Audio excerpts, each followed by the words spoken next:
ফুর্তি and www.facebook.com/bhutfm.russell এই দুটো অ্যাড্রেসে গিয়ে আপনি দেখতে পারেন আমাদের আজকের পোস্ট, এবং সেখানে আপনি কমেন্ট করতে পারেন, লাইক দিতে পারেন, শেয়ার দিলে আরো অনেক মানুষ জানবে, সুতরাং শেয়ার করতে পারেন এবং জানাতে পারেন যে কোন ঘটনা আপনার ভালো লাগছে, কোন ঘটনা আপনার ভালো লাগছে।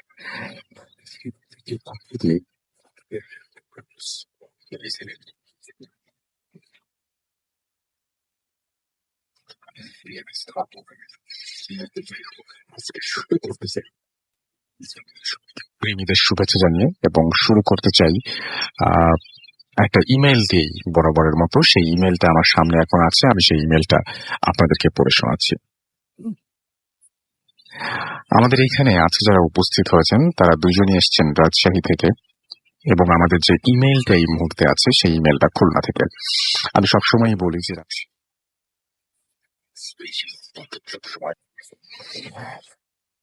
আজকে কম হয় না, আমরা ঘটনা পেয়েছি দুটো জায়গা থেকেই। কেউ এসছেন ঘটনা শোনাতে সরাসরি, আর কেউ পাঠিয়েছেন ঘটনা। যেভাবে লিখেছেন আমি সেভাবে। আসসালামু আলাইকুম রাসেল ভাই, আশা করি ভালো আছেন।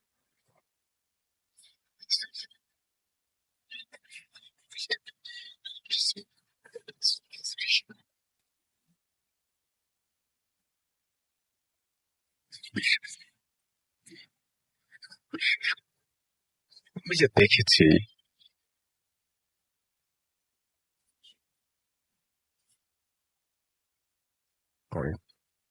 আপনার অনুষ্ঠানটাকে আমরা স্রেফ গাঁজাখুরি বলেই মনে হতো, তবে একজন মুসলমান হিসেবে আমি জিন বিশ্বাস করি। তবে জেনে রাখা ভালো, এরা কখনো মানুষের ঘাড়ে ধরে আগে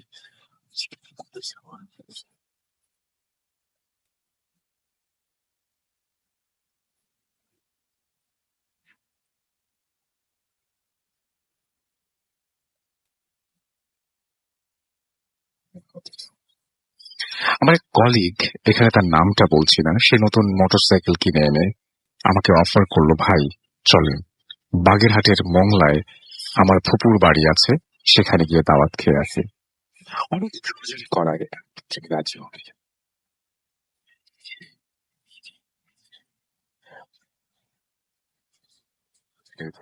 যথারীতি আমাকে মোটরসাইকেল চালাতে বলল। আসার সময় ওর ফুপু ওদের বাড়ির জন্য টিফিন ক্যারিয়ারে করে খাবার দিয়েছিল, ও বাটি হাতে নিয়ে মোটরসাইকেলে বসে আছে, আমি চালাচ্ছি। চুলকাঠি বাজারের ভেতর দিয়ে সিএনবি বাজার যাওয়ার একটা শর্টকাট রাস্তা আছে গ্রামের মধ্য দিয়ে। আমি বললাম, এটা গ্রামের ভেতরে চিকন রাস্তা, তাছাড়া অনেক সাইড রাস্তা আছে, আমি ভালো চিনি, কোনো অসুবিধা হবে না। রাস্তায় ঢুকে মোটামুটি ভাবে গাড়ি চালাতে লাগলাম। কিছু দূর যাওয়ার দেখছি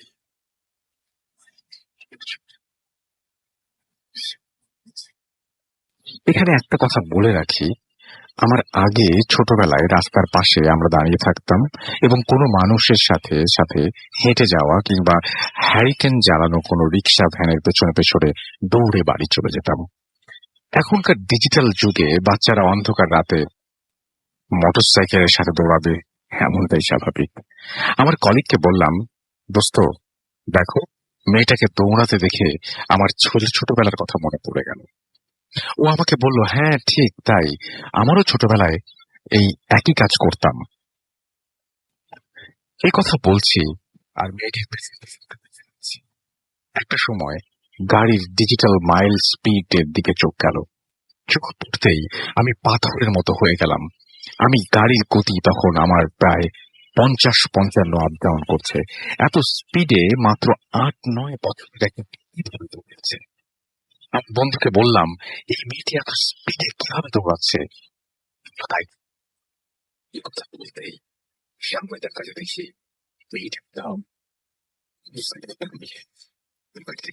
বের করে দেখলাম রাত 1:35 বাজে। কিছুতেই নিজের মনকে বিশ্বাস করতে পারছি না কি দেখলাম।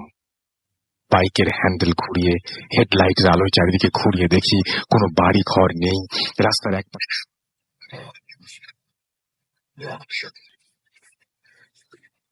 কোথায় গেল পেছনে থাকার জন্য মেয়েটির চেহারা আমি দেখিনি, কিন্তু মেয়েটি একটা হলুদ ঘটি হাতা টাইপের।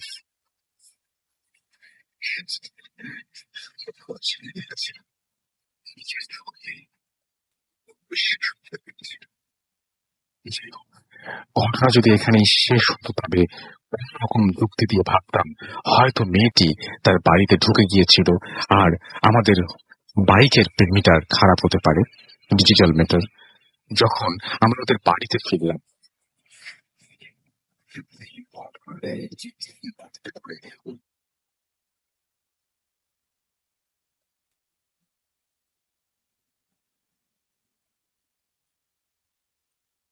এটি সেই ফ্রক যেটি আমি মেয়েটির পরনে দেখেছি।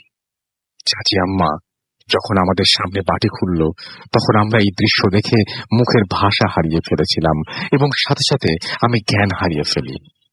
আমার জ্ঞান যখন ফিরল, দেখলাম আমার স্ত্রী আমার পাশে বসা। আমি বললাম, তুমি এখানে কিভাবে এলে? 4 দিন ধরে এই বাড়িতেই আমার কলিগের কথা বলল, সে আমাকে নিয়ে এসেছে। পরে জানতে পারলাম আরো ভয়ঙ্কর ঘটনা।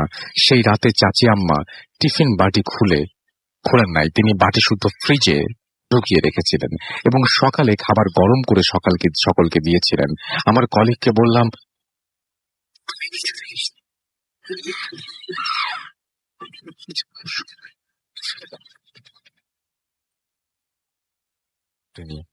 ওরা ভেবেছিল আমার হয়তো শরীর অসুস্থ থাকার কারণে মাথা ঘুরে পড়ে যাই এবং 4 দিন জ্বরে ভুগি।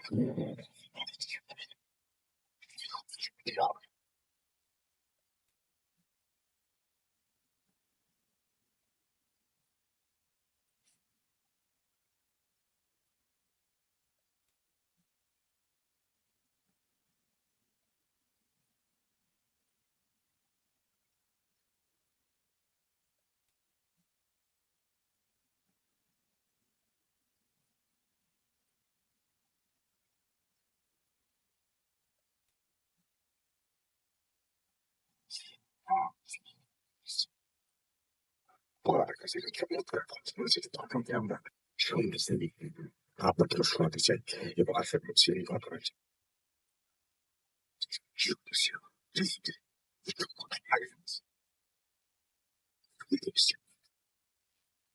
আসসালামু আলাইকুম রাসেল ভাই, আমি সোহাগ, রাজশাহী থেকে। আমি থাকছি মিরপুর 1-এ, এখানে থাকি। এর আগেও আমি এসেছি। তো সবাইকে শুরু করার আগে সবাইকে ঈদের অগ্রিম শুভেচ্ছা জানাচ্ছি। ঈদ মোবারক। আমি ঘটনায় চলে যাচ্ছি। ঘটনাটা হচ্ছে যে আমি যে এলাকায় থাকি, যেহেতু আমি এখানে প্রায় রেডিও ফুর্তিতে প্রায় এখানে আসছি, তো ওখানে এক বড় ভাই আমাকে এইভাবে বলছিল যে আপনি যেহেতু যান, আমার একটা ঘটনা আছে, সেই ঘটনাটা একটু জাস্ট করবেন, বলবেন। তো উনার চাচার সাথে যে ঘটনাটা, ওই ঘটনাটা হচ্ছে যে উনার চাচা হচ্ছে কি যে একটা সার্কাস টিমের সাথে উনি কাজ করতেন, সার্কাসে কাজ করতেন। আমরা তো অলমোস্ট এ পর্যন্ত দেখি যে 2000 সালের পরে সার্কাসের চালটা মনে হয় অনেক উঠেই গেছে। 2000 আগে এটার খুব ব্যাপকভাবে সারা জাগানো একটা ইভেন্ট ছিল। সো উনি সার্কাসে কাজ করতো, এটা অলমোস্ট 1997 এর ঘটনা। সো উনার চাচা যেভাবে বলছিলেন ওনার কাছে, বা উনি যেভাবে আমাকে বলছিলেন যে উনার চাচা যখন সার্কাসে কাজ করতেন, খুব মনোনিবেশ করতেন ওনার সাথে একজন ছিলেন, কি বলে যে পার্টনার ছিলেন। তো পার্টনার উনি অনেক রাত করে জেগে থাকতেন, জেগে থেকে ওনারা হচ্ছে কি যে কিভাবে অডিয়েন্সকে আনন্দ দেওয়া যায় এই প্ল্যান করতেন। তো পার্টনার প্রত্যেকদিন আগে খুব দ্রুতই ঘুমিয়ে যেতেন, বাট ওনার চাচা কিন্তু অনেক রাত পর্যন্ত জেগে থাকতেন। একদিন রাত্রে এইভাবেই তিনি নিজের রুমে চলে গেলেন। যাওয়ার পরে যখন বিছানায় শুয়ে পড়লেন, শুয়ে ভাবতে ভাবতে একটা সময় তন্দ্রা এসেছে। তখন তিনি রৌফের দিকে তাকিয়ে দেখছেন, আর সিলিং এর দিকে দেখছেন কি যে সার্কাসে যে জোকাররা থাকে, জোকারদের যে একটা চেহারা, জি। তারা যে ওই যে রং টং মেখে যে একটা চেহারা করে রাখে, ওই চেহারাটা হচ্ছে সিলিং এর সাথে, শুধুমাত্র একটা মাথা, সে চেহারা সিলিং এর সাথে আছে। আর জোকারদের যে একটা হাসি থাকে মুখে, সেই হাসিটা সহ একটা সিলিং এ একটা মাথা আছে। উনি এই জিনিসটা আবছা আলোতে দেখছেন, যে ঘরের মধ্যে একটা জিরো লাইট জ্বলছে, আবছা আলোতে এই জিনিসটা দেখছে। তখন উনি ভাবছেন যে হয়তো আমি ভুল দেখছি, বাট এই জিনিসটা ভাবার সাথে সাথে অলমোস্ট 4 আঙ্গুল ফাঁকি, মানে ওনার চেহারা, ওনার মুখ থেকে 4 আঙ্গুল দূরত্বে ওই চেহারাটা চলে আসে। উনি চমকে যায়, চমকে উঠে বসে তখন মানে নিজেকে কন্ট্রোল করার পরে ভাবে যে নিশ্চয়ই আমি ভুল দেখছি। সে রাতে আর কিছু হয়নি, তিনি ঘুমিয়ে যান। পরবর্তীতে দু একদিন অনুষ্ঠান করছেন, আর ওই চেহারাটা সম্বন্ধে ভাবছেন যে আমি কি দেখলাম রাত্রে। তো একদিনকে এইরকম যে অনুষ্ঠান করতে করতে তিনি ওই চিন্তা মাথার মধ্যে শুধুমাত্র ওইটাই আছে যে আমি কোন একটা চেহারা দেখেছি, চেহারাটা আমার খুব কাছে চলে এসেছিল।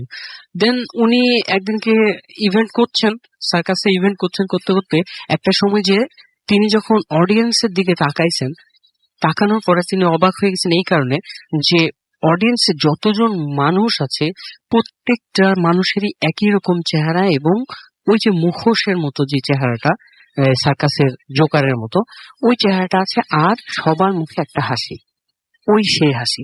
কিন্তু উনি আরো একটা আশ্চর্য হয়েছেন যে বিষয়টা, যে এই চেহারাগুলোর কারোর মুখে মানে চেহারার মধ্যে কোনো চোখ ছিল না, তাদের চোখগুলো সবগুলাই ছিল ব্ল্যাক হোল। আচ্ছা। সো এটা নিয়ে সে খুব চিন্তিত হয়ে যায়, মানে তার মানে অন্যরকম হয়ে যাচ্ছে, তার মানসিকতা অন্যরকম হয়ে যাচ্ছে। সে ভাবছে যে আমি কি ভুল দেখছি, আর যদি ভুল দেখি তাহলে এতক্ষণ ধরে কি দেখছি আমি এগুলা। এভাবে ভাবতে ভাবতে সে তারপরে ওয়াশরুমে যায়। ওয়াশরুমে যাওয়ার পরে তিনি যখন হাত মুখ ধুয়ে যখন আয়নার সামনে, ওয়াশরুমের যে আয়না থাকে, এই আয়নার সামনে যখন সে দেখছিল, আয়নার মধ্যে দেখছে তার নিজের শরীরটাকে, কিন্তু যখন চেহারার দিকে তাকাইছে তখন দেখছে ওর চেহারা বাদ দিয়ে ওই যে জোকারের চেহারাটা, বাট ওই চেহারাতেও দুইটা চোখ ছিল না। আচ্ছা। তিনি আয়নার মধ্যে এই জিনিসটা দেখছেন, দেখার পরে তিনি সেখানে সেন্সলেস হয়ে যায়। তারপরে হচ্ছে ওনাকে ঘরে আনা হয়। আমি তখন একটা জিনিস বলতে ভুলে গেছিলাম, ওটা বলছি ভাইয়া, যে 2 দিন পরে যখন উনি একেবারে ভালো হয়ে যায়, মানে সবকিছু জ্বর ভালো হয়ে যায়, সবকিছু ভালো হয়ে যায়, যখন তিনি যখন আবার হচ্ছে শোয়ে ফিরে আসেন, তখন দেখা যাচ্ছে কি যে উনি একটা অবয়ব দেখেন, একটা ছায়া দেখেন, যেটা হচ্ছে ফিমেল একটা ছায়া ছিল। এই ছায়াটাকে তিনি পরিষ্কার ভাবে দেখেননি। সো তিনি মনে করছেন যে আমি বিভিন্ন জায়গায় অনেক লাইটিং এর ব্যবস্থা থাকে, হয়তো বা এরকম হতেই পারে যে একটা ফিমেল ছায়া দেখতেই পারি, স্বাভাবিক ব্যাপার। তিনি কিছু মনেই করেননি জিনিসটা। দেন 2-3 দিন পরে যখন তিনি হচ্ছে কি যে একদিনকে রাত্রে শো করেছেন, শো করার পরে তিনি অ্যাজ ইউজুয়াল রাত্রি ঘুমাতে গেলেন, তার পার্টনারের সাথে, পার্টনারকে ঘরে রেখে আসলেন, উনি নিজে আসলেন, আসার পরে ঘুমাতে গেলেন। ঘুমাতে যাওয়ার পরে যখন মাঝরাত্রি পার হয়ে গেছে, আলটিমেট তার হচ্ছে ঘুম ভেঙে যায়। ঘুম ভেঙে যাওয়ার পরে তিনি দেখছেন, শুয়ে শুয়ে এই জিনিসটা দেখছেন যে তার নিচের যে বডিটা, এই বডিটাই হচ্ছে ফ্লোরে চিত হয়ে শুয়ে আছে। তিনি এই জিনিসটা মানে শুয়ে শুয়ে দেখছেন, হয়তোবা এই জিনিসটা তিনি ভাবছেন যে আমি ভুল দেখছি, ফ্লোরের মধ্যে অ্যাজ ইউজুয়াল স্বপ্ন হতেও পারে। তো যখন এই জিনিসটা দেখছেন, সাথে সাথে আরো একটা জিনিস সে খেয়াল করছে যে তার বুকের উপরে যে ফ্লোরে যে বডিটা শুয়ে আছে, তার নিজের বডি, সে নিজে দেখছে যে আমার বডিটা ফ্লোরে শুয়ে আছে। তার বডিটার উপরে যেটা হচ্ছে কি যে একজন ফিমেল, মানে আসন দিয়ে যেভাবে বসে, আমরা দেখি তো মাঝে মাঝে দেখি যে আসন দিয়ে বসে যেভাবে, সো ওইভাবে তার বুকের উপরে বসে আছে। এবং এই ফিমেল যে অবয়বটা, এই অবয়বটা ওই যে ফ্লোরে শুয়ে আছে চিত হয়ে, এর গায়ের মধ্যে টাচ করছে। টাচ করে আমরা গ্রামের বাড়িতে যে জিনিসটা দেখি যে চিটা গুড় বা লালি গুড় যেটাকে বলে আমরা গ্রামের ভাষায়, এই লালি গুড়ের মতো ওর শরীরটা উঠে আসছে। মধু যেরকম, মধু, এই মধুর মতো ওর শরীরটা উঠে আসছে, যেখানে যেখানে টাচ করছে সেখান থেকে উঠে চলে আসছে। আর এটা ওই কালো যে শ্যাডো বা যেটা বলি না কেন, উনি হচ্ছে এই জিনিসটাকে চেটে চেটে খাচ্ছেন। আচ্ছা। তারপরে এই জিনিসটা দেখার পরে তিনি উঠে বসেন, উঠে বসে খুব কাছ থেকে দেখার চেষ্টা করেন। যখন তিনি খুব ভালোভাবে অবলোকন করার চেষ্টা করেন, তখন তিনি এই জিনিসটা দেখছেন যে ওই যে অবয়বটা তার দিকে ঘুরে তাকিয়েছে, তাকিয়ে থেকে বলছে যে তুই এখান থেকে চলে যা। আর এই জিনিসটা দেখছে, উনি এই জিনিসটা দেখছে যে উনারও চোখ দুটা নাই, মানে হচ্ছে একটা ব্ল্যাক হোল। উনি নামাজ কালাম পড়তেন, ব্ল্যাক হোল। তো এটা দেখে তিনি অনেক ভয় পেয়ে যান। ভয় পেয়ে যাওয়ার পরে উনি বেশ অলমোস্ট অনেক দিন অসুস্থ ছিলেন। অসুস্থ থাকার পরে তিনি যখন সুস্থ হন, তো হুজুরের কাছে যাওয়ার পরে হুজুর বলেন, উনি মারা যাওয়ার পরে এই জিনিসটা হয় যে হুজুরের কাছে যাওয়ার পরে উনি কেন ভয় পেলেন বা কেন মারা গেলেন, এটার পরে হুজুর বলে যে ওখানে এমন একটা খারাপ ইয়ে ছিল যে ওই মেয়েটাকে অনেক বছর আগে এই সার্কাস পার্টিতে কোনো না কোনো ভাবে মার্ডার করা হয়। আচ্ছা। আর মার্ডার করার ইয়েটাই ছিল হচ্ছে তার দুটা চোখ তুলে নেওয়া হয়েছিল, ঠিক আছে। আর সেটার পর থেকে উনি তো অবসর গ্রহণ করার পর তারপরে হচ্ছে কি যে উনি মারা যান। খুব ওই টিম থেকে যখন কাজ ছেড়ে দেন, খুব অসুস্থ হয়ে যান। অসুস্থ হয়ে যাওয়ার পর টিম থেকে কাজ ছেড়ে দেন।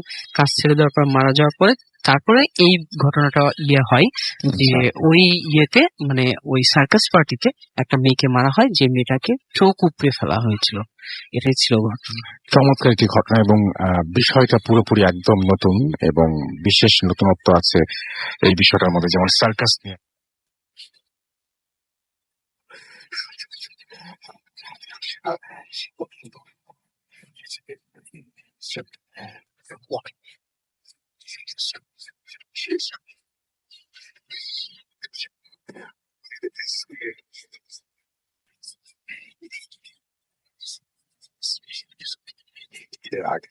ইনশাআল্লাহ আমার সঙ্গে নারায়ণ আছে লিখেছেন এবং অনেকবার লিখেছেন এটা আমাদের সঙ্গে আছে ফরিদ হুসাইন, এবং তিনি বলছেন খুব ভালো লাগছে। এসপি সঞ্জয় পিয়াস আমাদের সঙ্গে আছেন, ইমেলটা অসম তাই জানিয়েছেন। আতিকুর রহমান আমাদের সঙ্গে সাতক্ষীরা থেকে শুনছেন। এইচ কে শাহরিয়ার জিদান আমাদের সঙ্গে আছেন এবং তিনি লিখেছেন রাসেল ভাই মোবারকপুর চক্রবর্তী থেকে আমাদের সঙ্গে আছেন। আমাদের সঙ্গে আছেন হুসাইন আমাদের সঙ্গে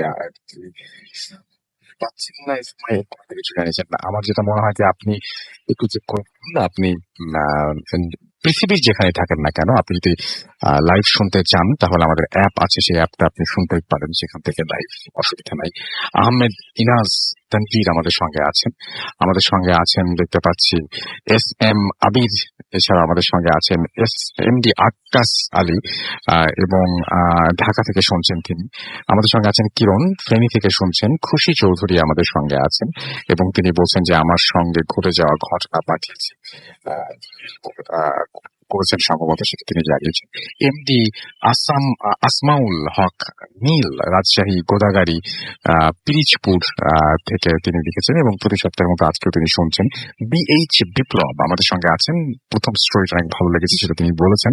আহমেদ আসিফ আমাদের সঙ্গে আছেন, তিনিও প্রথম স্টোরিটার প্রশংসা করেছেন।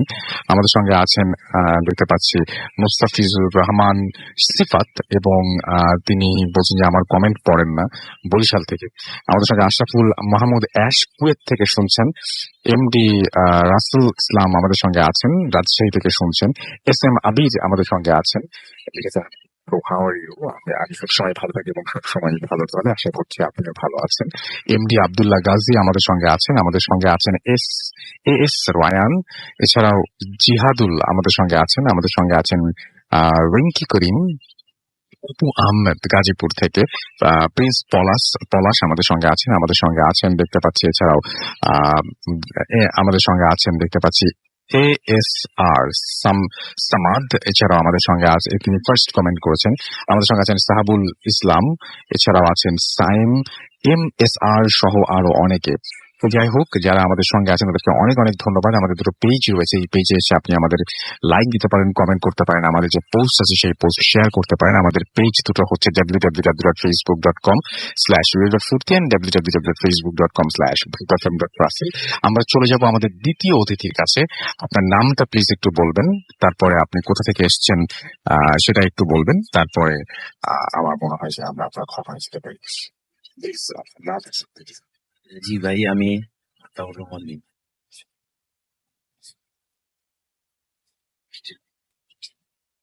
ঘটনায় চলে যাই। জি ভাই, আমরা ঘটনায় চলে যাই। আসলে সম্ভবত 2003 অথবা 4 এরকম হবে। জি তো আমি একটা কোল্ড স্টোরে চাকরি করতাম। তো আমাদের এই কোল্ড স্টোর মানে আলু রাখার স্টোর। জি জি জি, কোল্ড স্টোরেজ। কোল্ড স্টোর, জি। তো এখানে 4 জন স্টোর কিপার থাকে আর জি। একজন থাকে প্রধান। তো 4 জনের মধ্যে 2 জনের দিনে ডিউটি পড়ে, 2 জনের রাত্রে ডিউটি পড়ে। বিকজ এখানে যে ডিউটিটা হয় সেটা হলো 24 আওয়ার্স। যে ডিউটিতে থাকতে হবে দুজন দুজন করে, সিস্টেম ভাবে। তো আমার ডিউটিটা চেঞ্জ হয়ে মোটামুটি সেই দিন বৃহস্পতিবার। তো আমার ইভিনিং শিফট পড়ছে।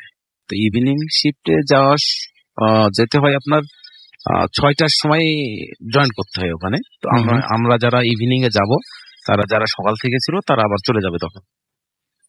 তো আমি সাইকেল নিয়ে, তখন আমার এখন মোটরসাইকেল আছে, তখন সাইকেল নিয়ে স্টোরে যাইতাম। তো আমার বাসা থেকে স্টোরে যাইতে প্রায় 30-35 মিনিট সময় লাগে। তো প্রতিদিনই সেভাবে যাই, সেই দিনও যাচ্ছি। তো যেতে যেতে আমি এমনি গান প্রিয় মানুষ, গান করি আর কোনো করে যাই একাই। তো যেতে লাগে দেখতেছি যে আমি আমার বাসা থেকে আসার পরে একটা গ্রাম পড়বে, তারপরে একটা বিল পড়বে, এবং বিলের পরে বিল বলতে গেলে চলন বিলের মতো অত বড় না, তবে বিল আর কি রাস্তা আছে বিলের মাঝ দিয়ে। তো এই বিলের মাঝ দিয়ে একটা ইউটার্ন আছে, ইউটার্নের ওখানে একটা বিশাল বড় পুকুর আছে। আর এই পুকুরের কোনার উপরে একটা বাঁশ ঝাড় আছে, একটা থোপ বলা আর কি, থোপের মতো দূর থেকে একটা ঝোপ আর কি। তো সন্ধ্যা লাগেনি, ডুবো ডুবো ভাব সূর্য। আমি যাচ্ছি, তো দেখতেছি যে একটা মেয়ে ওই কোনাটার উপরে দাঁড়ায় আছে।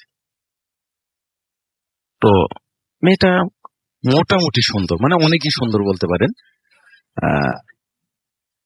তো আমি যাচ্ছি, যাওয়ার পরে দেখতেছি আশেপাশে কেউ নাই, যে এই মেয়েটা এখানে দাঁড়িয়ে থেকে কি করে সন্ধ্যাবেলায়। তো ভাবতেছি হয়তো গ্রামের কোনো মেয়ে হবে, গরু ছাগল অথবা এগুলো দেখতে দেখতে বা নিতে আসছে। কিন্তু আমি আবার পিছনে ফিরে তাকাইতেছি, দেখতেছি ও আমার দিকেই তাকাই আছে। তো আমি চলে যাই, আরো দূরে চলে গেলাম, পুকুরটা পার হতে পারি নাই, পুকুরের মাঝ বরাবর যেয়ে রাস্তার ওখান থেকে আবার তাকাচ্ছি, দেখতেছি ও এইভাবে তাকাই আছে এবং ওখানেই দাঁড়ায় আছে। তো যাই হোক, আমি আর ওদিকে না ইয়ে দিয়ে আর সাইকেল নিয়ে চলে গেলাম। যে আমার যে কাজ সবগুলো ঠিকঠাক করে, লেবার ওখানে আমার প্রায় 100-150 লেবার থাকে, মানে আলুগুলো বের করার জন্য। যে সারাদিনে যে সকল লোকজন অর্ডার করলো এগুলো বের করবে, আমি তখন ওগুলোকে পোস্টিং খাতা থেকে নিয়ে ওদের দিয়ে দিলে ওরা ওদের মতো বের করে। তো বের করতে করতে দেখা যায় যে কোনোদিন 12:30 বাজে, কোনোদিন 1টা বাজে। আর যেদিন কোনো প্রবলেম হয়, যেমন সেই দিন 4টে আলুর বস্তা মানে খুঁজে পাচ্ছিল না। এইটা খুঁজতে খুঁজতে দেখা গেল যে প্রায় 1:30 বাজে গেছে, রাত 1:30। তো পরে 1:30 বাজে গেছে যখন, তখন ওরা তারপরও একটা শর্ট দেখে চলে আসলো যে ভাই এটা পারলাম না খুঁজে, আমরা সকালবেলাতে এসে আবার বের করে দেবো। বলে রাখা ভালো, আসলে স্টোরটা এত ঠান্ডা জায়গা, যেখানে আপনি শীতের সময় প্রচন্ড শীতে যে জ্যাকেট গুলো ইউজ করে, আপনাকে যতই গরম হোক সেখানে কিন্তু সেই জ্যাকেট ইউজ করতে হবে, কারণ এতটা ঠান্ডা। আপনি 2 মিনিটের ভিতরে শীতল হয়ে যাবেন। তো আমরা যখন স্টোরে ঢুকি, বিশেষ করে স্টোর কিপাররা, আমাদের ওখান থেকেই জ্যাকেট দেওয়া হয়, এবং জুতা, জ্যাকেট, মাফলার এগুলো সুন্দরভাবে কানে হাত মুখে জোরে ঢুকতে হয়। তো আমিও গেলাম যে দেখি খুঁজে পাই নাকি। তো যাই হোক, আমিও পাইলাম না। ওদের সাথে বললাম যে এই বস্তাটা দেখো, এই দিয়ে ওঠাও, কিন্তু পারলো না কেউ। তারপর সবাই চলে আসলাম, আসার পরে ওরা কিন্তু আমার জন্য বসে থাকে। যেদিন না শর্ট থাকে সেদিন দেখা যায় যে খুব তাড়াতাড়ি কাজ শেষ হয়ে যায়, একসাথে চলে আসি। আর সেদিন যেহেতু শর্ট হয়েছে, আমি খাতাপত্র সেরে ওখানে শর্ট লিখে বাইরে এসে দেখি ওরা সবাই চলে গেছে, আমাকে বলেও নি সেই দিন। আমি একা পড়ে গেছি। তো আমার অবশ্য মানে ভূত প্রেতের উপর আগে থেকেই ভয় নাই, বা এরকম কোনো বিশ্বাসই করতাম না যে এরকম কিছু আছে বা এরকম, আর ওগুলো মাথার ভিতরে নাই এক কথায় আর কি। তো আমি আমার মতো করে চলে আসতেছি সাইকেল নিয়ে, জ্যাকেট কিন্তু গায়ে আছে, কারণ 1 ঘন্টা আপনার কাছে এই ঠান্ডাটা থাকবে। মিনিমাম 1 ঘন্টা আপনি জ্যাকেটটা খুলতে পারবেন না, মানে এতই ঠান্ডা আপনাকে লাগে আছে। তো আমি জ্যাকেট গায়ে দিয়ে চলে আসছি, ওটা বাসায় এসে খুলবো আর কি। তো স্টোর থেকে বের হওয়ার পরেই একটা বিল পড়বে। পুকুরটা হলো মাঝে, এই পাশেও বিল পড়বে, একটা গ্রাম পার হওয়ার পরে এই পাশেও গ্রাম পার হওয়ার পরে বিল পড়বে। আসতে লেগে এইভাবে পড়বে, যাতে আমার বাসা থেকে যেতে লেগে এইভাবে পড়বে। তো ওই গ্রামটা পার হওয়ার পরে বিলটা পড়ছে, পড়ার পরে আবার পুকুরটা পড়ছে। তো আমি যাওয়ার সময় যেখানে মেয়েটাকে দাঁড়ায় থাকতে দেখছিলাম, ঠিক ওই জায়গাতে ওইভাবে এখনো দাঁড়ায় আছে মেয়েটা। আমি তো মানে আমি তখনও মাথার ভিতরে কিছু নেই নাই যে এটা কি বা এই সেই হ্যান ত্যান, এরকম কিছু নেই নাই মাথাতে। আমি বলছি কি ব্যাপার, আপনি এখনো যান নাই? আপনাকে তো সন্ধ্যায় দেখে গেলাম। তো উনি কোনো কথা বলে না। পুকুরের কোনা, এই যে বাঁশ চোখটার কথা বলছিলাম, ওর সামনেই মেয়েটা দাঁড়ায় আছে, যেখানে দাঁড়াইছিল আমি যে সন্ধ্যাবেলায় যে মেয়েটাকে দেখলাম ওই মেয়েটাই। তো আমি ওনাকে বলতেছি যে কি ব্যাপার, আপনি এখনো বাসায় যান নাই, কি ব্যাপার এখানে দাঁড়ায় আছেন কেন? কেউ আসবে, কারোর জন্য অপেক্ষা করছেন? উনি কোনো কথা বলেন না। পরে ওর সাথে কথা বলতেছি, দেখতেছি যে সাদা ড্রেসে একটা মানে মুরব্বী লোক আর কি, দাড়ি অনেক বড় বড়, সবগুলো চুল চুল দাড়ি সবই পাকা, ওর পাশে এসে দাঁড়াচ্ছে। আমি মানে উনি এতই লম্বা ছিলেন যে আমাকে এভাবে ঘাড় চেড়ে দেখতে হচ্ছে, এত লম্বা। ওপরে যেভাবে আমি দালান দেখি ঠিক সেইভাবে ওর মুখের দিকে তাকাই দেখতে হচ্ছে। তো ইনি তো কথা বলতেছেন না।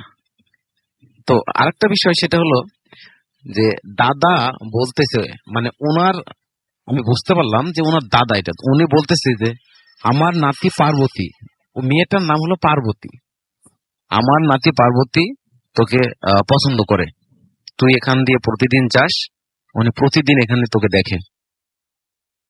তো আজকে আমাকে বলছে, সেজন্য আমি সরাসরি আসছি, ওকে তোকে বিয়ে করতে হবে। বলে রাখি, আহ, আমি বিয়ে করছি 2000 সালের ফেব্রুয়ারি মাসের 4 তারিখে। আসলে আমাদের বিয়েটা লাভ ম্যারেজ ছিল। তো আমার ওয়াইফকে আমি অনেক ভালোবাসি। তো একটা বাচ্চা হয়েছে, মেহবুব হাসান নাম। মাশাআল্লাহ, ওর সুখী পরিবার। তো আমি ওনারে বললাম যে দেখেন, আমি বিবাহিত, আমার একটা সন্তান আছে। তো আপনি যেটা বলছেন এটা কখনো সম্ভব না। অনেক কথা কাটাকাটি হচ্ছে ওনার সাথে। আমার আমার মাথার ভিতরে এখনো নাই যে মানে আসে নাই যে এটা ভূত বা জিন এরকম কিছু, মানে মাথার ভিতর থেকে ওগুলো কোনো চিন্তা আসে নাই। পরে উনি বলতেছে যে আজকে তোকে, না আমারে বলতেছে যে তুই কি চাস বল, তুই যা চাবি আমি তোকে তাই দেবো, টাকা পয়সা ধন যা চাবি তাই দেবো। তা বলছে আমার কিছুর দরকার নাই। পরে ওর মানে দাদা যেটা আর কি, মুরব্বিটা বলতেছে আজকে তোকে এখানে মেরে ফেলে দেবো, মেরে ফেলবো এরকম। তো বলতেছি যে আমার অপরাধটা কি? তো বলছে তোকে একে বিয়ে করতে হবে, নাহলে তোকে মেরে ফেলে দেবো, তো আমাদের সাথে তোকে নিয়ে চলে যাব। আর আমি কিন্তু সাইকেলের উপর থেকে নামি নাই, আমার পা একটা সাইকেলে এক পেডেলের উপর আর এক পা নিচে, হ্যান্ডেল আমি ধরে আছি, নামি নাই। তো পরে অনেক কথা কাটাকাটির পরে ওর যে মেয়েটা পার্বতী, ওই মেয়েটার নাম, ওর দাদা বলতেছে পার্বতী। তো সেখান থেকে আমি নামটা জানি। তো বলতেছে দাদা আসলে জোর করে কোনো কিছু হয় না, তুমি ওকে মেরে ফেলো না, ওকে যাইতে দাও, ওকে যেতে দাও। পরে আমি এইবার আমার মাথায় আসছে যে আমি মনে হয় কোনো খপ্পরের মধ্যে পড়ছি। তো আমি তাকাই, এরকম মন্তব্য হচ্ছে আমার যে আসলে আমি তো ঝামেলার মধ্যে জড়াই গেছি, মানে এই জিন ভূতের কথাগুলো মাথায় চলে আসছে অলরেডি তখন। আর আমার যে জ্যাকেটটা, যেটা আমার মানে ঠান্ডাটা নিবারণ হতে প্রায় 1 ঘন্টা সময় লাগবে, অথচ আমার জ্যাকেট গরমে ভিজে গেছি আমি। এই যেমন এই কথাটা মনে হয়েছে যে এটা জিন ভূত হতে পারে। আর এই এরকমের বিষয়টা জানার পরে ভাবছি যে এদের তো পা উল্টা হয়, যদি ইয়ে হয়। আমি পায়ের দিকে তাকাতে যে উপরে তাকায় দেখতেছি দুজনের মধ্যে কেউ নাই। আমার পুরো জ্যাকেট ভিজে গেছে গরমে, আমার মুখ চোখ দিয়ে ঘাম ঝরতেছে। আমি কি করব? আমি অ্যাস্ট্রনিস্ট হয়ে আমি বুঝতে পারছি না যে আমি আসলে এখন কি করব, কোন দিকে যাব। এদিকে গেলেও মোটামুটি 10-15 মিনিট লাগবে পাড়াতে পৌঁছাইতে, এদিকেও 10-15 মিনিট লাগবে পাড়াতে পৌঁছাইতে। আমি পড়ে গেছি একদম মাঝখানে, পুকুরটা 2 পাড়ার মাঝে, বিলের মধ্যে। পরে আমি অনেক কষ্ট করে মানে বাড়ির দিকেই যাইতে লাগে আমি 2-3 বার এই ধানের জমির মধ্যে আমার সাইকেল নামাই দিই রাস্তার ইয়েতে। পরে যাই হোক, আবার আমার জ্ঞান আছে সঠিক, আমি বুঝতে পারছি যে আমার গা ঘামে যাচ্ছে বা আমি ভয় পাচ্ছি, কিন্তু আমার জ্ঞানটা আছে, জ্ঞানটা যায় নাই। পরে আবার সাইকেল তুলে নিয়ে ইয়ে করে কিন্তু সাইকেল নামে যায়, সাইকেল নিয়ে আমি আর সোজাভাবে যাইতে পারি না। পরে অনেক কষ্ট করে পাড়ার ভেতরে পৌঁছে দেখতেছি যে একটা লোক বের হয়েছে, সম্ভবত বাইরে প্রকৃতিটাকে সাড়া দেওয়ার জন্য হোক আর যেভাবে হোক বাইরে বের হয়েছে। আমি ওখানে চিল্লানি মারছি। চিল্লানি মারতেই, আমি তো প্রতিদিন ওই পার দিয়ে যাই, যখন মর্নিং ডিউটি পড়ে তখন সকালে যাই, আর ইভিনিং ডিউটি বলে সন্ধ্যার আগ দিয়ে চলে যাই। তো ওনারা সবাই আমাকে চিনে পড়ান। পরবর্তী কি হয়েছে বলার সারা, আর আমি মানে অজ্ঞান হয়ে গেছি, সেন্সলেস হয়ে গেছি। সেন্সলেস হয়ে যাওয়ার পরে ওনারা আমাকে বাসায় পৌঁছাই দিছে। আমি পরের দিনে সম্ভবত আমার জ্ঞান আসছিল। আর 3-4 দিন আমার জ্বর ছিল। জ্বর থাকার পরে পরে আমি আর ওই রাস্তা দিয়ে যাইতাম না, পরে ঠিক হয়ে গেছে। কিন্তু আমি ওই রাস্তা দিয়ে ইভিনিং শিফট পড়লে আমি 2 ঘন্টা পথ দূর দিয়ে যাইতাম, বাট ওই পার দিয়ে যাইতাম না আর কি, যে মানে কোনো ঝামেলার মধ্যে জড়াই নাকি, এই আর কি। পরে আস্তে আস্তে মানে সাহস হয়ে গেল, পরে আবার যাইতাম। এই হয়েছে আমার ওকে, ঘটনা, এই আর কি। অনেক এটা আমার ধন্যবাদ। লাইফে, আমার জীবনে ঘটে যাওয়া একটা ঘটনা আর কি। জি, থ্যাংক ইউ সো মাচ। আপনার ঘটনার জন্য আপনাকে অনেক ধন্যবাদ এবং আশা করছি যে এই ঘটনাটি আপনাদের অনেক ভালো লেগেছে। আমি দেখতে পাচ্ছি আমাদের সঙ্গে আরো অনেকেই এখন আছেন। আমাদের যে ফুর্তির পেজটা রয়েছে সেখানে সাজিদুল ইসলাম সাইম আমাদের সঙ্গে আছেন এবং তিনি বলছেন যে মেডিকেল কলেজ থেকে যদি আর এই যে রাকিব আলহাসান আমাদের সঙ্গে আছেন। দেখতে পাচ্ছি শাহবাজ উদ্দিন আমাদের সঙ্গে আছেন এই মুহূর্তে। আরাফাত আমাদের সঙ্গে আছেন। তানুর রহমান আমাদের সঙ্গে আছেন। মাহমুদুল হাসান শুভ এবং তিনি ভূত এফএম এর নিয়মিত একজন শ্রোতা। জয় লাইভ আমাদের সঙ্গে আছেন। আমাদের সঙ্গে আছেন দেখতে পাচ্ছি বিরাজ রহমান উদয়, আমাদের সঙ্গে আছেন এমডি রকি, মেহেদী হাসান সানি আমাদের সঙ্গে আছেন। আমাদের সঙ্গে আছেন মোহাম্মদ লতিফুর ইসলাম জয়, যিনি বগুড়া থেকে আমাদের সাথে শুনছেন এই মুহূর্তে। সাদিকুর রহমান আমাদের সঙ্গে আছেন। আমাদের সঙ্গে আছেন দেখতে পাচ্ছি এছাড়াও আরো অনেকেই। তাদের মধ্যে আমি যাদের নাম দেখতে পাচ্ছি এই মুহূর্তে, ফাহিম আছেন আমাদের সঙ্গে, রেজওয়ান আছেন আমাদের সঙ্গে, আমাদের সঙ্গে সোহেল রানা শিশির আছেন আমাদের সঙ্গে। দেখতে পাচ্ছি ইনফ্লুয়েন্সিয়াল কে কামরুল আমাদের সঙ্গে আছেন। শাহ আসহেমা নাজাজি, ওকে, আমাদের সঙ্গে আছেন দেখতে পাচ্ছি। এছাড়াও এস এম মেজবা আমাদের সঙ্গে আছেন। আরো অনেকেই, তার মধ্যে আছেন দেখতে পাচ্ছি আমাদের সঙ্গে সেলিম এসটি এবং আমাদের সঙ্গে আছেন এছাড়াও নতুন যারা জয়েন করছেন তাদের মধ্যে কাউসার আহমেদ আমাদের সঙ্গে আছেন। শীষ আমাদের সঙ্গে আছেন। আমাদের সঙ্গে আছেন ইয়াসিন শাফিন, ভয় লাগছে। নূর আলম আমাদের সঙ্গে আছেন আশুলিয়া থেকে। আমাদের সঙ্গে আছেন মুরসালিন মায়ান এবং লিও পাঠান আমাদের সঙ্গে আছেন। আমাদের সঙ্গে আছেন এছাড়াও দেখতে পাচ্ছি এমডি মামুন গাজী, হিমেল নোয়াখালী থেকে শুনছেন আমাদের সাথে আছেন। আর এই যে নিলয় লিখেছেন ব্যাকগ্রাউন্ড মিউজিক জোস। আমাদের সঙ্গে আছেন আইহান রায়হান রিজবি, আফরিয়াম রহমান আমাদের সঙ্গে আছেন। আমাদের সঙ্গে আছেন দেখতে পাচ্ছি আলমগীর হুসাইন, মেহেদী সহ আরো অনেকে। তো যাই হোক, আমাদের দুটো পেজ রয়েছে, www.facebook.com/ফুর্তি। এছাড়া আমাদের আরেকটা পেজ রয়েছে, সেটা হচ্ছে www.facebook.com/bhutfm.russell। আমার নামের স্পেলিংটি হচ্ছে RUSSELL। এই দুটো পেজে গিয়ে আপনি চাইলে আমাদের পোস্টগুলো দেখতে পারেন, সেখানে লাইক দিতে পারেন, কমেন্ট করতে পারেন, শেয়ার করতে পারেন। আর আমাদের যে which is BHWTFM@RADIOFORT.FM। আপনার নাম, ঠিকানা এবং ফোন নাম্বার সহ আপনার জীবনে ঘটে যাওয়া বা আপনার জানা সেরা ঘটনা লিখে পাঠিয়ে দিন আমাদের কাছে। ঘটনার শুরুতে অবশ্যই উল্লেখ করুন যে ঘটনাটি আপনি স্টুডিওতে এসে বলতে চান, নাকি আপনি চান আপনার ঘটনা আপনার পরিসরে যারা দেশের বাইরে আছে তারা সরাসরি অডিও ক্লিপ পাঠিয়ে দিতে পারেন আমাদেরকে। আমরা চলে যাবো একটা ছোট্ট বিরতিতে, বিরতির পরে ফিরে আসবো আবার সেই মুহূর্তে আমাদের সাথে।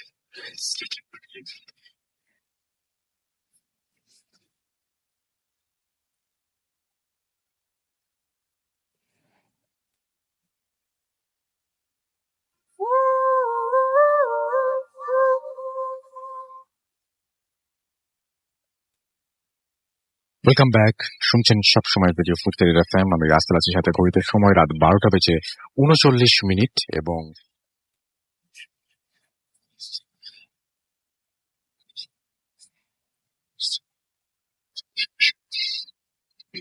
আসসালামু আলাইকুম, আমি রিফাত আক্তার, নারিন্দা থেকে। আমার যে ঘটনাটা, তার আগে বলিনি যে আমার বাবা মা দুইজনই কবিরাজ আমাদের এলাকার। আর ছোটকাল থেকেই ওনাদের এই কাজ দেখতে দেখতে আমরা সবাই অভ্যস্ত। ঘটনাটা হচ্ছে 2004 সালে আমার মেজ বোনের সাথে ঘটে যাওয়া একটি ঘটনা। আমার বড় দুই বোনের তখন কারোই বিয়ে হয়নি। একটা খাঁচা ছিল যেখানে আমি কবুতর আর মুরগি পালতাম। দেন ওই মাজারে উকি দিল, দেওয়ার পরে ও ডিরেক্টলি আমার রুমে চলে আসলো। আসার পর ওই মুহূর্তে আমি গান শুনছিলাম শুক্রবারের নামাজের পর। তো 5 মিনিটের মধ্যে একটা বিকট একটা আতরের গন্ধ আমাদের রুম থেকে আসতে থাকে। তো আমরা দুইজনেই খুঁজছিলাম যে গন্ধটা কোত্থেকে আসছিল। এমন বিকট একটা গন্ধ যে মাথাটা একদম ধরে যায়, মাথা ঘোরাতে শুরু করে এরকম। আচ্ছা। দেন ওই সময় আব্বু বাসায় ছিল না, আব্বু কবরস্থানে ছিল। আর আমরা বাসায় আম্মু আর আমরা 3 বোন ছিলাম।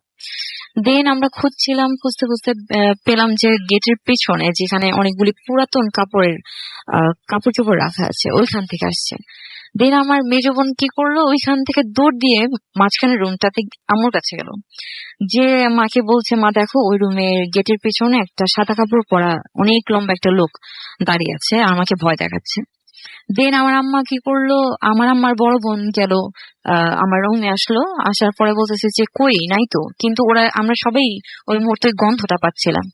আমার বোনকে বললো, মেজো বোনকে বললো যে আসো তুমি দেখে যাও, কিছুই নাই। না, আমি ওই রুমে যাবোই না, ওই ওখানেই দাঁড়িয়ে আছে, তোমরা দেখতে পাচ্ছ না। দেন আমার বড় বোন বললো যে তুই এক কাজ কর, গোসল করে ফেল আর আমিও গোসল করি।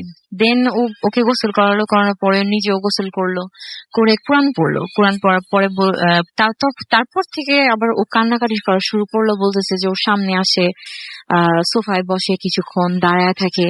মানে জিনিসটা এক জায়গা থেকে আরেক জায়গায় আছে, যেখানে যেখানে আমরা যাই ওখানে এখন এই জিনিসটা যায়, লিমিটেড এক জায়গায় ও থাকে না।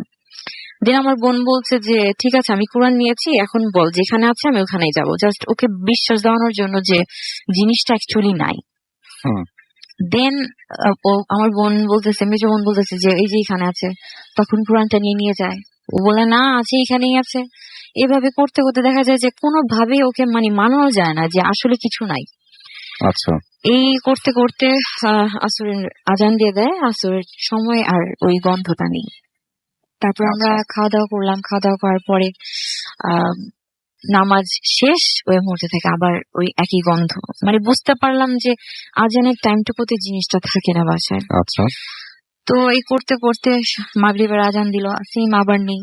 এর মধ্যে আমার মেঝো খালা আসলো বাসায়, ঘুরতে আসছিল সেদিন শুক্রবারে। তো আসার পরে আমার খালাম্মাকে আমার আম্মা বললো যে এরকম এরকম দেখ, দুপুর থেকে এই ঘটনাগুলো ঘটছে। তো আমার খালাম্মা আবার রাগ করে বলল ঠিক আছে আমি দেখছি। তো উনি মাঝখানের রুমটার কি বলে গেটের সামনে যা দাঁড়িয়ে বলে যে যেই আছিস তুই এখান থেকে চলে যা। এই বলা মাত্রই আমার খালাম্মার গলার মধ্যে মনে হচ্ছিল কি একজন চাপ দিয়ে ধরেছে। আর হুট করে উনি ওই খাঁচাটার উপরে, যে ডাইনিং সেটের যে খাঁচাটা ছিল আমার, ওই খাঁচাটার উপরে যে পড়ে, আর উনি আমার বড় বোন যে ওনাকে ধরে। ধরার পর ওনাকে আমার রুমে নিয়ে আসার পরে বলে যে, কি হয়েছিল? বলে যে আমি যখন বললাম এই কথাটা বলার সাথে সাথে আমার গলায় কি একজন চাপ দিয়ে ধরলো, আর ওই মুহূর্তে একটা ধাক্কা দিল। তারপর আমার আম্মা বলতেছে যে ঠিক আছে, ওকে পানি টানি খাওয়ানোর পরে ওনাকে বাসায় পাঠায় দেওয়া হলো, কারণ একজনের উপরে এরকম ভাবে অ্যাটাক হওয়াটা। দেন রাত্রে তো কোনোভাবেই আমার মেজো বোন আর বড় বোন ঘুমাতেই পারে না, কারণ আমার মেজো বোন ঘুমাতেই দেয় না। বলে যে তুই ঘুমাবি না, ঘুমালে আমার সামনে আসবে, আমাকে ভয় দেখাবে, আমি আরো ভয় পাচ্ছি, আর একটু পর কান্নাকাটি তো আছেই। আমি আর আমার আম্মু ঘুমিয়ে গেলাম। পরের দিন ভোর 5টার দিকে আজানের পর দেখে যে আমার মেজো বোন ঘুমাচ্ছে। আমার বড় বোন দেখলো, দেখার পরে ও বললো যে ও ঘুমাচ্ছে, যাক আমি একটু ঘুমাই। তো ওরা দুইজনই ঘুম। আমি আর আমার আম্মু সকাল 7টার দিকে স্কুলে চলে যাই। স্কুলে যাওয়ার পরে 9টার দিকে আমার বড় বোনের ঘুম ভাঙে। ঘুম ভাঙার পরে উঠে দেখে যে আমার মেজো বোন তখন জেগে আছে। তো আমার মেজো বোন বলছে যে আমার না অনেক ক্ষুধা লেগেছে। তো আমার বড় বোন বলছে আব্বু তো এখন নেই, আব্বু নাস্তা আনতে গেছে, একটু অপেক্ষা কর, আমি আব্বু নিয়ে আসবে। তো বলতেছে যে না, এতক্ষণ তো অপেক্ষা করা যাবে না। আহ তো আমার বড় বোন বলছে যে হ্যাঁ আমারও তো ক্ষুধা লেগেছে, বাট আজকে তো আর নাস্তা বানানো হয়নি। তো আমার মেজো বোন তখন বলে, বাসায় তখন কেউই ছিল না, ওই দুইজন ছাড়া, বলে যে এক কাজ কর, আমি তোকে খাই, তুই আমাকে খা। এইটা শুনে আমার বড় বোন মানে কি করবে বাড়িতে কিছু বুঝতে পারছিল না, যে শুয়ে শুয়ে একজন আরেকজনের ও বলতেছে এগুলি। অ্যাকচুয়ালি ও বলছিল না, ওটা ওই বুঝতে পারছিল, কিন্তু দেখায়নি যে ওই ভয় পাচ্ছে। দেখালে হয়তো এর থেকে আরো বেশি কিছু হতো। দেন আমার বড় বোন বললো কি যা তা বলছিস, এক কাজ কর, আমরা বিছানাগুলো উঠিয়ে ফেলি, এর মধ্যে আব্বু নিশ্চয়ই চলে আসবে। তো মানে এটা জাস্ট বলার কারণটা ছিল যাতে ওকে বিজি রাখা, ও যাতে এগুলি মাথায় না আনে ওই মুহূর্তে। দেন দুইজনে কাজ করা শুরু করলো। কাজ করতে করতে আমার বড় বোন গোছানোর শেষে রান্নাঘরে চলে গেল, মানে ওর কাছ থেকে দূরে সরে যাওয়ার জন্য। এর মধ্যে আব্বু চলে আসে। আসার পরে নাস্তা খেতে দেওয়া হয়, বাট ও কোনো প্রকার নাস্তা খায় না, বলে আমি খাবো না, আমি শুধু চা খাবো। খেলো, খাওয়ার পরে আমরা স্কুল থেকে বাসায় আসলাম। আম্মুকে বললো আমার বড় বোন যে এরকম সকালের ঘটনা এগুলো হয়েছে, এখন এর থেকেও যদি আরো বেশি কিছু হয়, গতকালকে একটা ঘটনা ঘটলো, আজকে এইগুলো বলছে ও। তখন আমার আম্মা বললো ঠিক আছে, দেখি কোনো একটা নিশ্চয় ব্যবস্থা করতে হবে।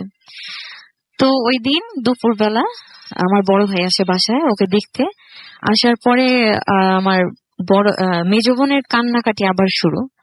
ও কান্না করছে আর বলছে তোর মেয়েকে আমি অনেক ভালোবাসি, তোর মেয়েকে দেখে আমার পছন্দ হয়েছে, তোর মেয়ে আমার সাথে গেলে অনেক সুখে থাকবে, তোর তো 3টা মেয়ে আছে, ওখান থেকে একটা চলে গেলে কিছু হবে না। তখন আমার মা বলে আমার 3টা মেয়েই লাগবে, একটাকে আমি ছাড়বো না। তখন বলছে আমার আম্মা অনেক বোঝানোর চেষ্টা করছিল ওই জিনিসটাকে, বাট কোনোভাবেই। এক পর্যায়ে বলছে যে হ্যাঁ আমি চলে যাব, তুই আমাকে যদি ওই কি বলে জিন মসজিদে নিয়ে যাস, শাহবাগে। তখন আমার আম্মা বলে সত্যি কি তুই চলে যাবি? বলে হ্যাঁ আমি চলে যাবো, আমাকে নিয়ে যাও। তো ওর কথা মতো যেহেতু চলে যাবে, আমার বড় ভাই, বড় বোন, আম্মু আর আমার মেজো বোন রওনা দিল জিন মসজিদের উদ্দেশ্যে। তো রাস্তার মাঝখানে যখন যায়, তখন বেবি ট্যাক্সি ছিল। রাস্তার মাঝখানে যে বলছে যে আবার সেই কান্না, আর তুই বুঝলি না, তোর মেয়েকে আমি ফুলের বাগানে রাখতাম, মানে নানান ধরনের কথা জাস্ট বলছে যে তোর মেয়ে আমার সাথে অনেক সুখে থাকবে। তো আমার মা বলছে তুই কিভাবে আসলি ওর কাছে? তো বলতেছে যে শুক্রবার দিন জুমা নামাজের পর তোর মেয়ে নিচে নামছিল, মাজারের দিকে উকি দিয়েছিল, ওই মুহূর্তে আমরা 3জন ছিলাম মাজারে, 3জন থেকে 2জন চলে গেছে, আর আমার তোর মেয়েকে খুব ভালো লেগেছে, আর ওকে আমি যেভাবেই হোক যে কোনো মুহূর্তে নিয়ে যাব। তো ফাইনালি ওরা ওই জিন মসজিদে পৌঁছানোর পরে বলে মানে মহিলাদের তো কোনো মাজারে ঢুকতে দেওয়া হয় না। তো ওরা 3জন বাইরে ছিল, আমার বড় ভাইয়া ভেতরে ঢুকলো। ঢোকার পর দেখে ওরা বারান্দায় বসে, যে আমার বড় বোন দেখলো মাজারের যে দেয়ালটাতে বিশাল বড় একটা কালো ছায়া দৌড় দেয় দেয়ালের উপর দিয়ে।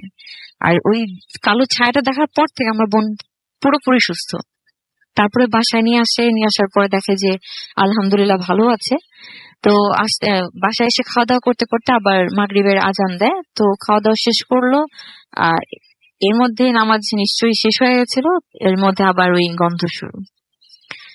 এই গন্ধ আবার চলে আসলো বাসায়, বুঝতে পারলো যে জিনিসটা যায়নি এখনো। তারপর আমার ওই মুহূর্তে আবার আমার ছোট খালা আসলো ওনার মেয়েকে নিয়ে। আসার পরে আমার রুমে সবাই, তখন আমরা সবাই একসাথে ঘুমাতাম আর এক রুমেই থাকতাম সব সময়। তো আসার পরে আমার খালাম্মা আমার রুমে সোফা ছিল, সোফার মাটিতে বসছে, আর আমার রুমে 3টা জানালা ছিল।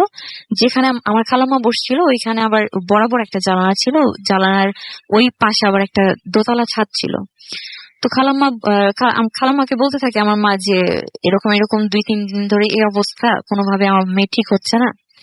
তো বলতে বলতে খালাম্মা দেখে যে ওই যে জানালার ওইখানে কেউ একজন সাদা কাপড় পরা দাঁড়িয়ে হাসছে ওনার দিকে তাকিয়ে। আমার খালাম্মা বড় বোনকে বলছিল যে দেখ দেখ শিরিন, আমাকে দেখে তো হাসতেছে। এই কথা বলতে বলতেই খালাম্মাকে ওই যে সোফার যে হাতল থাকে, হাতল দিয়ে এমন একটা মাথায় বাড়ি খায়, খালাম্মার মাথাটা সাথে সাথে ফুলে যায়। তারপর আমার আম্মা বলল যে আজকের পর থেকে আর কারো আসার কোনো প্রয়োজন নেই আমাদের বাসায়, কারণ কারো না কারো ক্ষতি হচ্ছেই।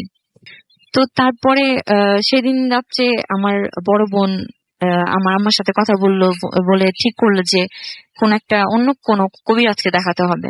দেন আমার বড় বোন ওর বয়ফ্রেন্ডকে ফোন দিয়ে বললো যে কোনো কবিরাজ এরকম আছে কিনা।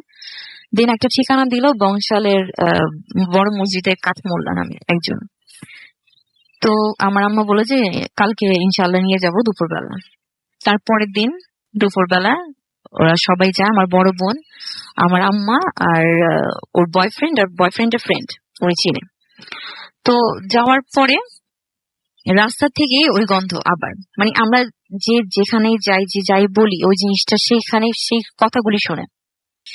তো যাওয়ার পরে ওই কবিরাজ একটা তাবিজ দিল, দিয়ে বলল যে এটা মেজো বোনকে পড়িয়ে নিয়ে যেতে হবে ওনার কাছে, তারপর যদি উনি কিছু করতে পারেন।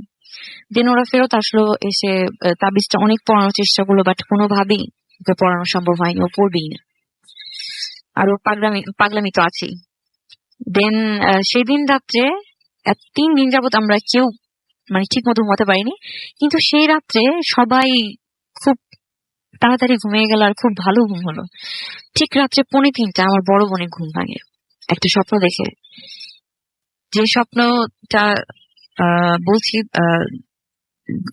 ওই মুহূর্তে মানে ঘুম ভাঙার পর পরে একটা ফোন আসে, স্বপ্ন দেখে ঘুম ভাঙে। ফোনটা দিয়েছিল ওর বয়ফ্রেন্ড ফোন দিয়ে বলছে যে আমি মাত্র একটা স্বপ্ন দেখলাম, আর আমার যে ফ্রেন্ডটা ওই কবিরাজের কাছে নিয়ে গিয়েছিল ও সেম স্বপ্ন দেখেছে। স্বপ্নটা ছিল এরকম যে 3:45 দিকে কেউ একজন রুমে ঢুকে, একটা লম্বা সাদা কাপড় পরা লোক, বিকট চেহারা, আর বলে যে যার কাছেই যা, তোদের কোনো লাভ হবে না, আর আমি ওকে নিয়েই যাব। এই বলে একটা বিকট একটা হাসি দেয়, এমন হাসিটা ছিল যে পুরো রুম কাঁপছিল। তো একই সময় 3 জন একসাথে ঠিক 3:45 দিকে কিভাবে স্বপ্নটা দেখেন, কিভাবে সম্ভব 3 জন 3 বাড়িতে। দেন ওরা ফোনে বলে যে জিনিসটা খুবই ভয়ানক। যাই হোক, সকালবেলা আবার ওই কবিরাজের কাছে যাওয়া হয়। যাওয়ার পরে উনি এবার রিজেক্ট করে দেয় যে না, আমি কাজ আর কোনোভাবেই করবো না, আমার নিষেধ আছে, যদি আমি কাজটা করি আমার অনেক বড় ক্ষতি হবে। তারপর আমার আম্মাও ফেরত চলে আসলো, বললো যে এখন কিভাবে কি করব কিছু বুঝতে পারছে না। তো সেই দিন আমার নানু আমাদের বাসায় থাকার জন্য, মানে রাতে থাকার জন্য, উনি বলে যে আমি আজকে রাতে থাকবো। তো আমরা সবাই রাতে খাবার খাচ্ছিলাম, খাওয়ার সময় আমার নানু খেতে খেতে হঠাৎ জোরে জোরে হাসা শুরু করে। আমার নানু ছিল টিপু সুলতান রোডের মাজারে খাদেম। তো আমার মা বলছে যে ওনার উপরে নাকি ওই মাজারে খাদেম পীর আসছে। তো ওই পীর এসে বলছে যে বাসায় আরো মানুষজনের দরকার আছে, অনেক পীর আসতে চাচ্ছে, কিন্তু কার উপরে আসবে এক্সাক্ট উনি খুঁজে পাচ্ছে না, কারণ এই পীর আসার জন্য কিন্তু মানে একটু মোটামুটি প্রাপ্তবয়স্ক মানুষের প্রয়োজন হয়। দেন আমার আম্মা আমার ভাইকে ফোন দিল, আমার ভাই আসলো, ভাবি আসলো, আর এর মধ্যে ফোন দিতে দিতে আমাদের পুরোটা বাড়ি আগরবাতি আর গোলাপ জলের গন্ধে ভরে যায়, যেটা আমি নিজে প্রমাণ ছিলাম। দেন আমার ভাই আসলো, আসার পর দেখলাম যে আমার ভাইয়ের উপরে গোলাপ শাহ বাবা আসলো। আসার পরে উনি 1 গ্লাস পানি চাইলো। এর মধ্যে উনি অনেকক্ষণ ওই জিনটার সাথে কথা বললো, যেটা আমরা যদিও দেখতে পাইনি, শুনতে পাইনি, কিন্তু বুঝতে পারছিলাম যে বাড়িটা ভার ভার হয়েছিল সারাটাক্ষণ। আর উনি যে রুমে যেত ওই রুমটা অন্ধকার হয়ে যেত, যে রুমে থাকতো। আমি এখনো ওই জিনিসটা ফিল করতে পারি। দেন আমার ভাই তো আর না, ওই পীর এক গ্লাস পানিতে মানে কোনোভাবে জিনটা বাসা থেকে যাবে না বলছিল, ওকে নিয়েই যাবে। দেন আমার ওই পীরটা কি করলো, আমার ভাইয়ের উপরে এক গ্লাস পানি খেলো। খাওয়ার পর থেকে আর ওই বাসা আমাদের কোনো, তখন থেকে একদম সুস্থ। কিন্তু যাওয়ার আগে একটা কথা বলে গেল যে ও কোনোদিন লাল কাপড় আর হলুদ মেহেদি কখনো একসাথে পরতে পারবে না। তারপর থেকে এই পর্যন্ত আলহামদুলিল্লাহ আমার মেজবোন এখনো সুস্থ। আর ও, আপনি বলছেন একটা কালো কিছু একটা বেরিয়ে গেছিল, সেটা আপনি মনে হয় মিস করেছেন। না আমি বলেছি তো বলেছেন। মাজারে, হ্যাঁ আচ্ছা। মাজারে। ওকে, থ্যাংক ইউ সো মাচ। আপনার ঘটনার জন্য আপনাকে অনেক ধন্যবাদ। এবং পুরোপুরি আপনি যেটা দেখেছেন বা আপনার যেটা বিশ্বাস, সেই বিশ্বাস থেকে আপনি ঘটনাটি বলেছেন এবং বিশ্বাস করেন। আমরা চলে যাবো ছোট্ট একটা বিরতিতে। বিরতির পরে আবারও ফিরে আসবো। সেই পর্যন্ত আমাদের সঙ্গে থাকুন। স্টে টিউনড রেডিও ফুড তেরিদ এফএম এন্ড গুড।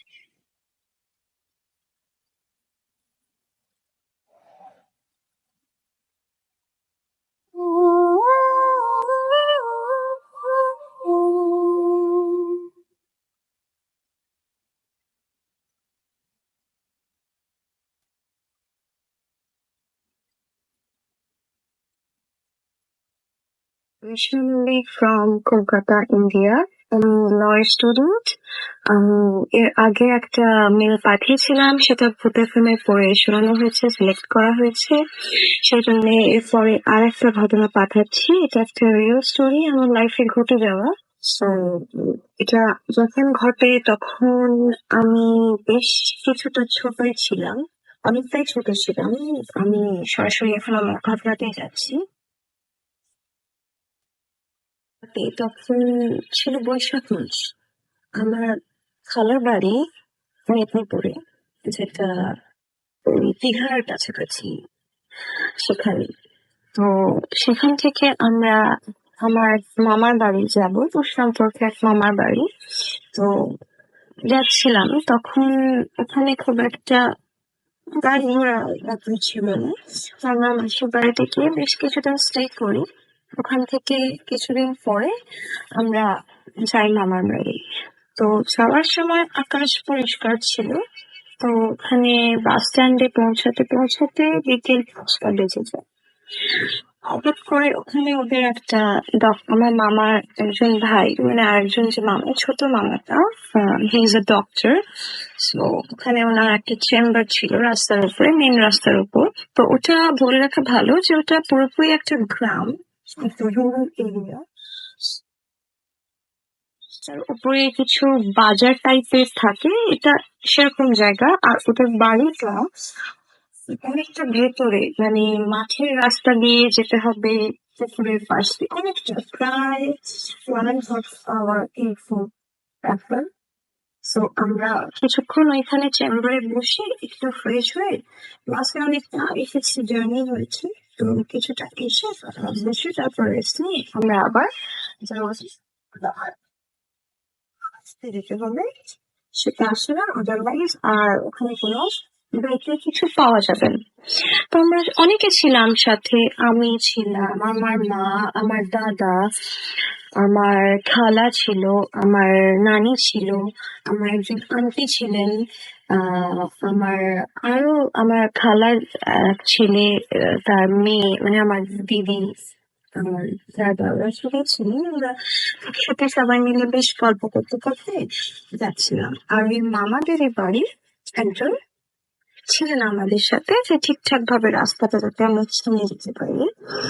তো এরপরে হলো যে আমরা যাচ্ছি, হঠাৎ করে প্রচন্ড মেঘ, কালবৈশাখী শুরু, প্রচন্ড মেঘ, বিদ্যুৎ চমকাচ্ছে, বৃষ্টি, মানে একদম অস্বাভাবিক ব্যাপার একটা। আর পুরো অন্ধকার হয়ে গেছে আকাশ। তো আমরা যেতে যেতে, মানে সে এত ধুলোর ঝড়, চোখে কিছু দেখা যাচ্ছে না। অনেকটা প্রায় 8 ঘন্টা মতো যাওয়ার পরে আমরা একটা কিছু, মানে ওই বৃষ্টিতে দাঁড়ানোর মতনও জায়গা পাওয়া যাচ্ছে না। তো আমরা একটা এতে দাঁড়াই, একটা চালা মতো, খড়ের চালা মতো করা ছিল। আর ওর পাশে ছিল একটা গরুর গোয়াল, মাছের মাঝখানে ওটা। তো আমরা ওখানটাতে সবাই মিলে দাঁড়াই। আর ওর পাশে একটা পুকুর ছিল। তখন বেজে গেছে প্রায় 8টা। আর গ্রামের এরিয়া পুরো, চারপাশ পুরো ফাঁকা, ধান ক্ষেত, একটা পুকুর, বাস আর কিছু নেই ওখানে, মানে পুরোটাই ফাঁকা। মানে ওখানটা লোকালিটি নয়, ওখানটা চাষের জমি ছিল। আমরা দাঁড়িয়ে সবাই মিলে কথা বলছি, বৃষ্টিতে এরকম হচ্ছে, কেউ মাথা টাথা মুছছি, ব্যাগ থেকে কিছু শুকনো চাল বার করে। হঠাৎ করে দেখলাম পাশে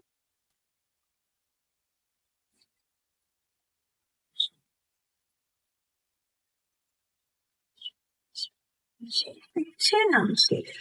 তো কিছুক্ষণের জন্য আমরা ভাবছি যে এত রাতে কি মাছ ধরছে, কিন্তু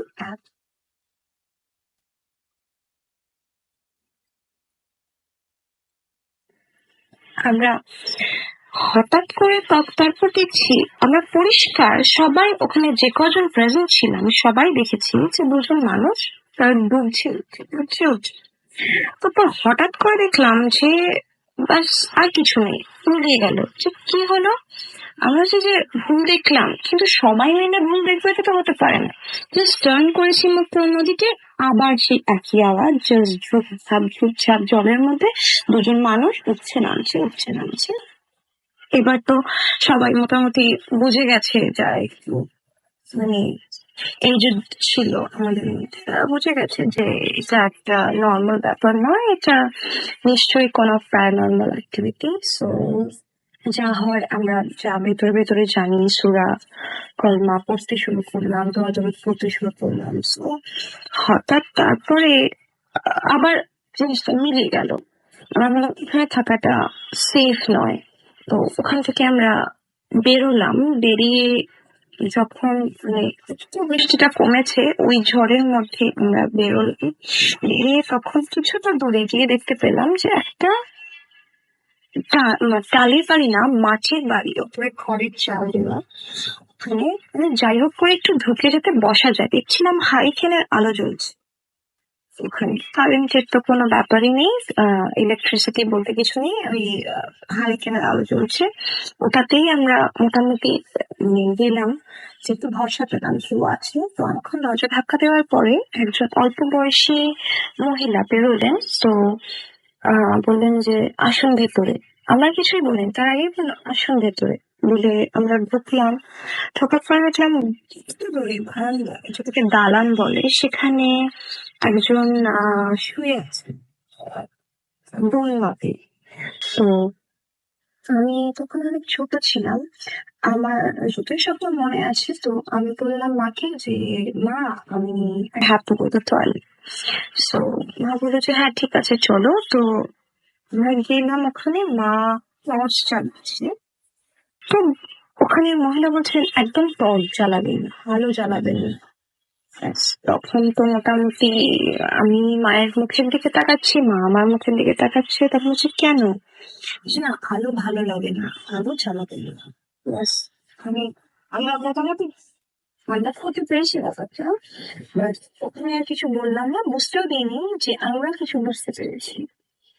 তারপরে যখন ওখানে আমরা সবাই মিলে বসে আছি, বসে থাকার পরে হঠাৎ করে দেখছি ওদের ভিতরে একটা ঘর ছিল।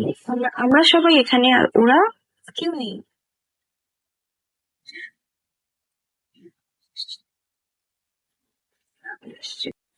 ওরা যখন সাহস করে ছেলেরা যারা ছিল তারা টর্চ নিয়ে ভেতরে ঢুকলো, ঢোকার পরে দেখছে there is nobody, না সেই মহিলা না ওনার হাজবেন্ড, এবং পুরো বাড়িটা তন্ন তন্ন করে খোঁজা হলো, কোথাও কেউ নেই। মানে এখনো পর্যন্ত মনে পড়লে আমার গায়ে জাস্ট কাঁটা দিয়ে ওঠে। সেই রাতটা একটা বীভৎস রাত ছিল আমাদের জন্য। ওখান থেকে আমরা মানে যেভাবে পেরেছি সবাই মিলে বেরিয়ে, কিছু ব্যাগও থেকে গেছিল ওখানে, বাট যাই হোক করে বেরিয়ে আমরা ছুটে ওখান থেকে বেরিয়ে যেভাবে পেরেছি চলে গেছি। তো আজও এই ব্যাপারটার কোনো এক্সপ্লেনেশন পাই না যে কি হয়েছিল আমাদের সাথে, সত্যি হয়েছিল কিনা। কিন্তু সত্যি যদি না হয় এতগুলো মানুষ তো ভুল দেখবে না। এই ঘটনার কথা এখনো পর্যন্ত যখন মনে পড়ে, পরের দিন সকালবেলা ওদের ওখানে গিয়ে যখন রাত্রিবেলা আমরা পৌঁছাই, ওদেরকে কথাটা বলার পরে ওরা সেদিন আমাদেরকে কিছু বলে না, ওরা মুখ চাওয়াচাই করে। তারপরের দিন সকালবেলা যখন আমরা আবার দেখতে আসি জায়গাটা, তখন দেখি যে ওটা কোনো বাড়ি নয়, একটা ভাঙা চূড়া, মানে দেওয়াল ভেঙে পড়েছে এরকম একটা মাটির বাড়ি আগে ছিল। পরে শোনা যায় যে ওরা হাজবেন্ড ওয়াইফ ছিল দুজন, যারা বাজ পড়ে মারা যায়। তো এই ছিল আমার ঘটনা। যদি ভালো লাগে তো শেয়ার করবেন। সবাই ভালো থাকবেন, সবাইকে ঈদের অনেক প্রীতি শুভেচ্ছা। সবাই ভালো থাকবেন, আল্লাহ হাফেজ। রাসুল ভাই আপনিও অনেক ভালো থাকবেন, টাটা।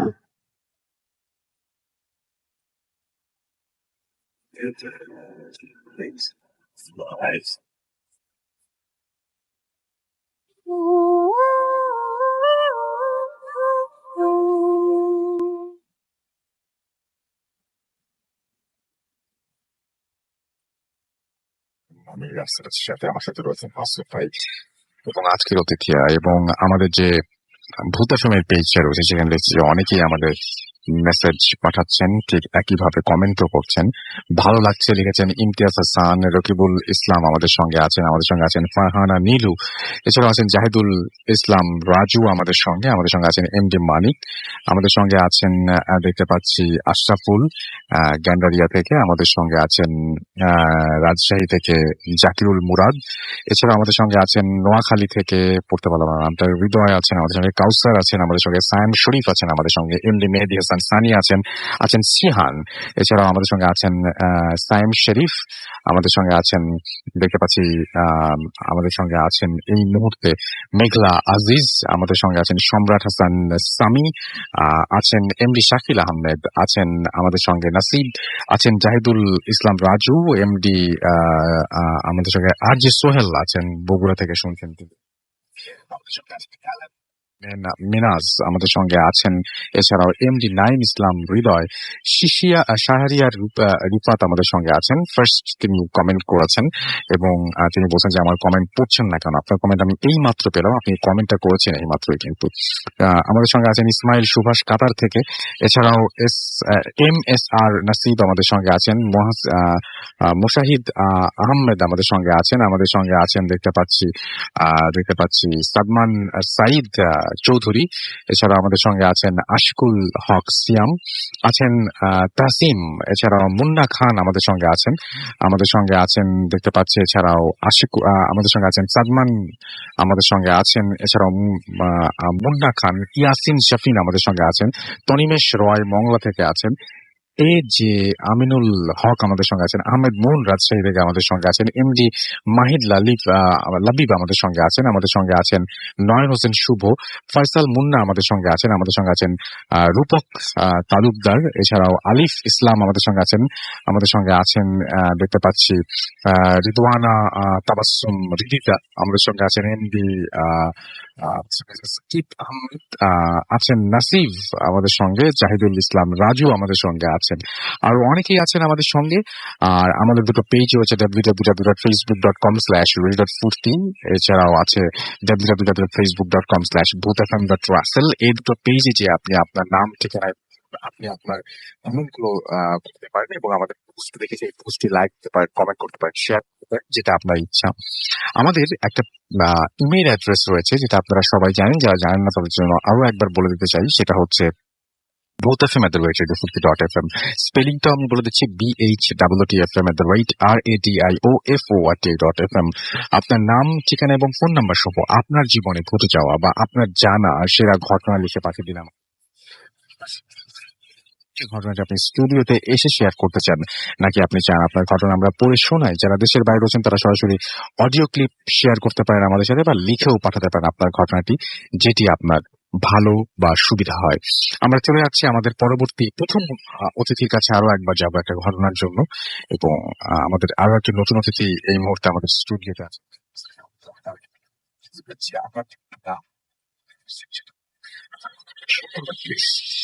ধন্যবাদ রাসেল ভাই। সোহাগ রাঁচি থেকে আরো একবার। আমি যেটা বলছিলাম যে আমি মিরপুরে যে জায়গাটা থাকি সেটা হচ্ছে একটা সরকারি কলোনি। আসলে আমি বলছি না, ওখানে অনেকগুলো কলোনি আছে একসাথে, জাস্ট কোনটা স্পেসিফিক বলা উচিত হবে না। তো আমি যে জায়গাটায় থাকি এর আগে একবার আমি বর্ণনা দিয়েছিলাম যে অ্যাট এ গ্ল্যান্স 7টা বিল্ডিং পাশাপাশি একেবারে সিরিয়াল ভাবে 7টা বিল্ডিং আছে। তারপর হচ্ছে একটা পাকা রাস্তা আছে পাশে, দেন একটা পুকুর আছে। এই এই বিষয়টা হচ্ছে এই বিল্ডিং গুলো অনেক আগে তৈরি হয়েছে। আর যখন আমি আমার লাস্ট শোতে যে ঘটনাটা বলেছিলাম যে এখানে অনেক কিছুর ব্যাপার আছে, তো এটা নিয়ে আমার কিউরিয়াসিটি ছিল। আমি যখন গেলাম আমার এলাকায়, ওই এলাকায় যে আমি বেশ কয়েকজনের সাথে কথা বলেছিলাম, দেন ওখানে একজন সিকিউরিটি অফিসার, সিকিউরিটি গার্ড অনেকদিন আগে, অনেক অনেক বছর আগে মারা যায়। কিসের জন্য মারা যায় এটা বলছে যে ওই কলোনির মধ্যে এখনো অনেক গাছ আছে, অনেক বিভিন্ন জায়গায় ঝোপঝাড় আছে, গাছ আছে। তো ওই কলোনিতে যে বিল্ডিং গুলো তৈরি হয়েছে, বিল্ডিং গুলো মোটামুটি অনেক পুরনো, কিন্তু ওই যে বারবার ইয়ে করার পরে, রং টং করার পরে এখন ওরকম আছে। তো একজন ইয়ে সিকিউরিটি সিকিউরিটি গার্ড ওই কলোনিতে মারা যায়। মারা যাওয়ার কারণটা ছিল যে তিনি ওখানে কিছু একটা দেখেছিল। তো মারা যাওয়ার অনেক বছর পরে আমি আমি যখন সেই শোটা ইয়ে করলাম, বলার পরে নেক্সট শোতে যে ঘটনাটা বললাম ওটার পরে আমি যখন গেলাম, যাওয়ার পরে এটা নিয়ে নাড়াচাড়া করতে করতে আমি এক সিকিউরিটি অফিসার, সিকিউরিটি গার্ডের কাছে বললাম। তখন উনি বলল যে হ্যাঁ, এরকম অনেক কিছু আছে এই কলোনির মধ্যে, আর এখানে এটা অনেকেই দেখছে কিন্তু কখনো কেউ প্রকাশ করেনি। আর যে মারা যাওয়ার যে বিষয়টা এটা শুনেছি, এটা শোনার পর যখন ওনাকে জিজ্ঞেস করলাম যে এখানে একজন সিকিউরিটি গার্ড মারা গেছিল, কিভাবে মারা গেছিল আমাকে একটু বলেন, দেন উনি আমাকে বলছিল এইভাবে যে অনেক বছর আগে যে সিকিউরিটি গার্ড এখানে রাতভর পাহারা দিত, সে এই কলোনির মধ্যে সে অনেক রাত্রি করে ঘুরে বেড়াতো। তো কলোনির একটা সময় যে 7টা বিল্ডিং আছে, বিল্ডিং এর শেষ বিল্ডিং যেটা, সেই বিল্ডিং এর পরে অনেকখানি জায়গা আছে। সে জায়গাটায় হচ্ছে বছরান্তেও মনে হয় কেউ যায় কিনা সন্দেহ আছে, কারণ এই বিল্ডিংটা, এই জায়গাটাতে অনেক পাতা পড়ে থাকে, শুকনো পাতা পড়ে থাকে। আর হচ্ছে কি যে একেবারে মানে ওখানে কেউ যায় না, এরকম একটা জায়গা। আর এই এই মানে কলোনির মধ্যে একটা বট গাছ আছে, বটগাছ, একটা পুকুরের পাশেই বটগাছ আছে। দেন উনি যখন একদিনকে রাত্রে, ওই যিনি মারা গেছেন উনি একদিনকে রাত্রে হচ্ছে কি যে পাহারা দিচ্ছিলেন, পাহারা দিতে দিতে যখন ওনার হাতে টর্চ লাইট ছিল, টর্চ লাইট নিয়ে উনি চারিদিকে ঘুরে ঘুরে দেখছিলেন। দেখতে দেখতে একটা সময় ওই সাইডটায় চলে যান। চলে যাওয়ার পরে তখন তিনি যখন ওই এলাকা, ওই জায়গাটাতে যখন টর্চ লাইটে ফোকাস করেন, তখন দেখেন কি যে একজন লোক ওই যে জায়গাটার কথা বললাম যেখানে হচ্ছে অনেক মানে মানুষ যায় না, যেখানে ওই জায়গায় একজন লোক বসে আছে।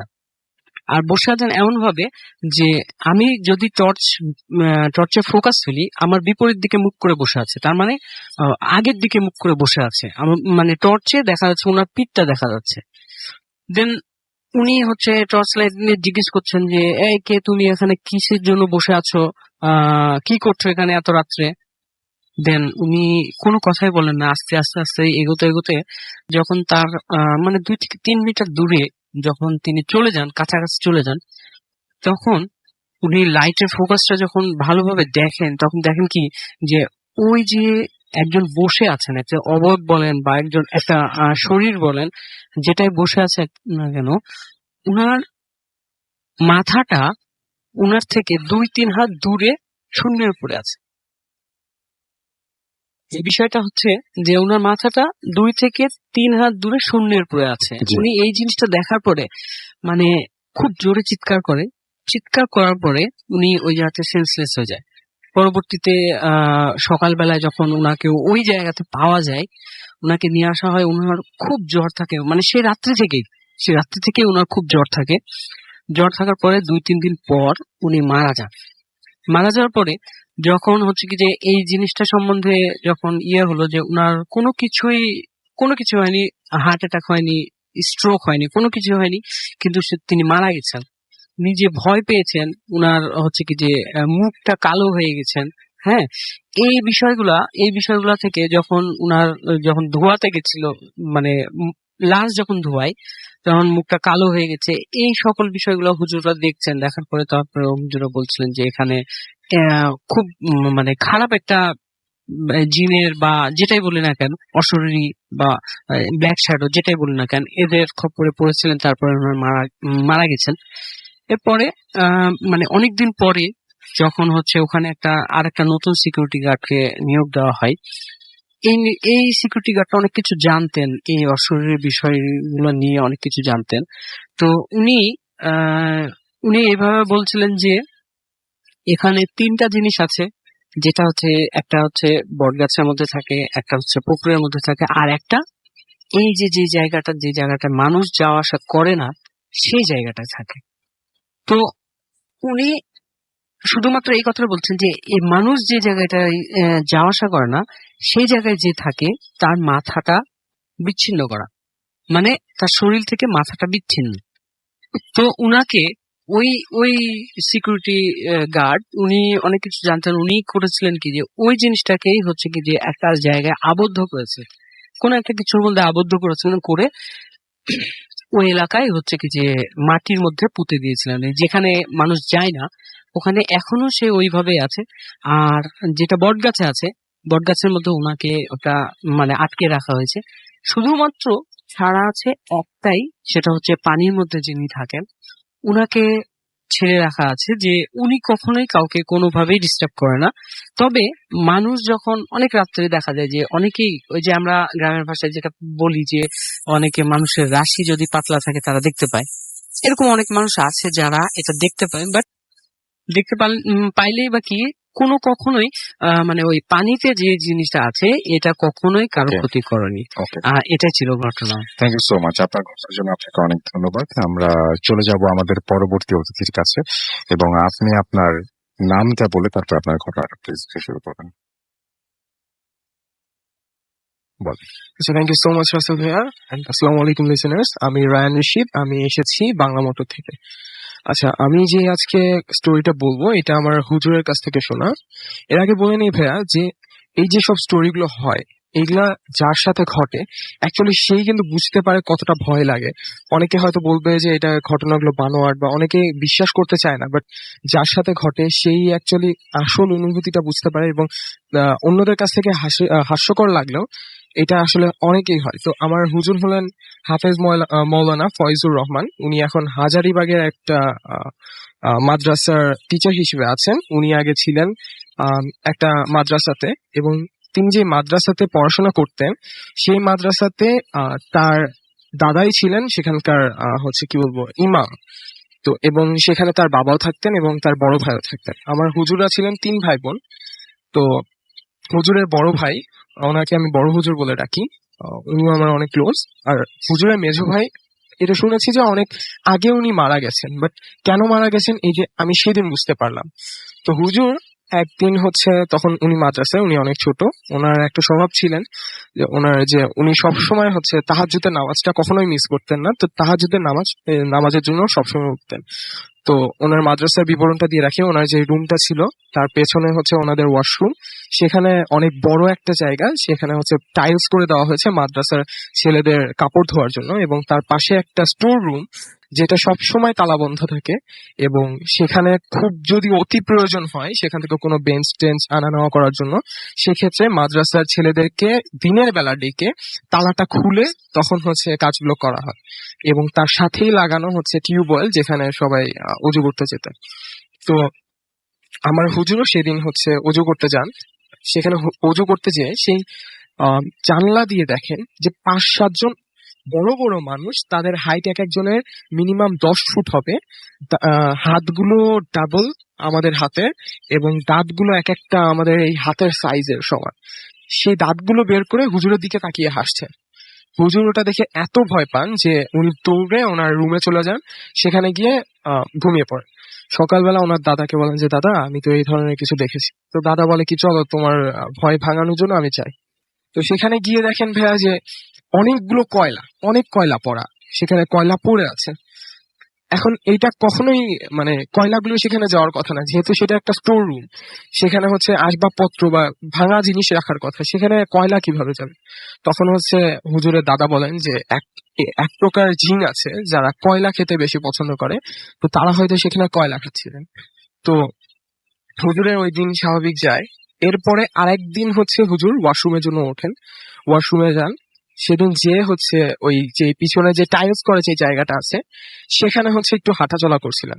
হঠাৎ করে সেই 5 থেকে 10 ফুটের এই যে 5-7 জনের মধ্যে একজন তার সামনে এসে দাঁড়িয়ে আবার হাসা শুরু করে, এবং হুজুর ওই সময় আরো ভয় পান।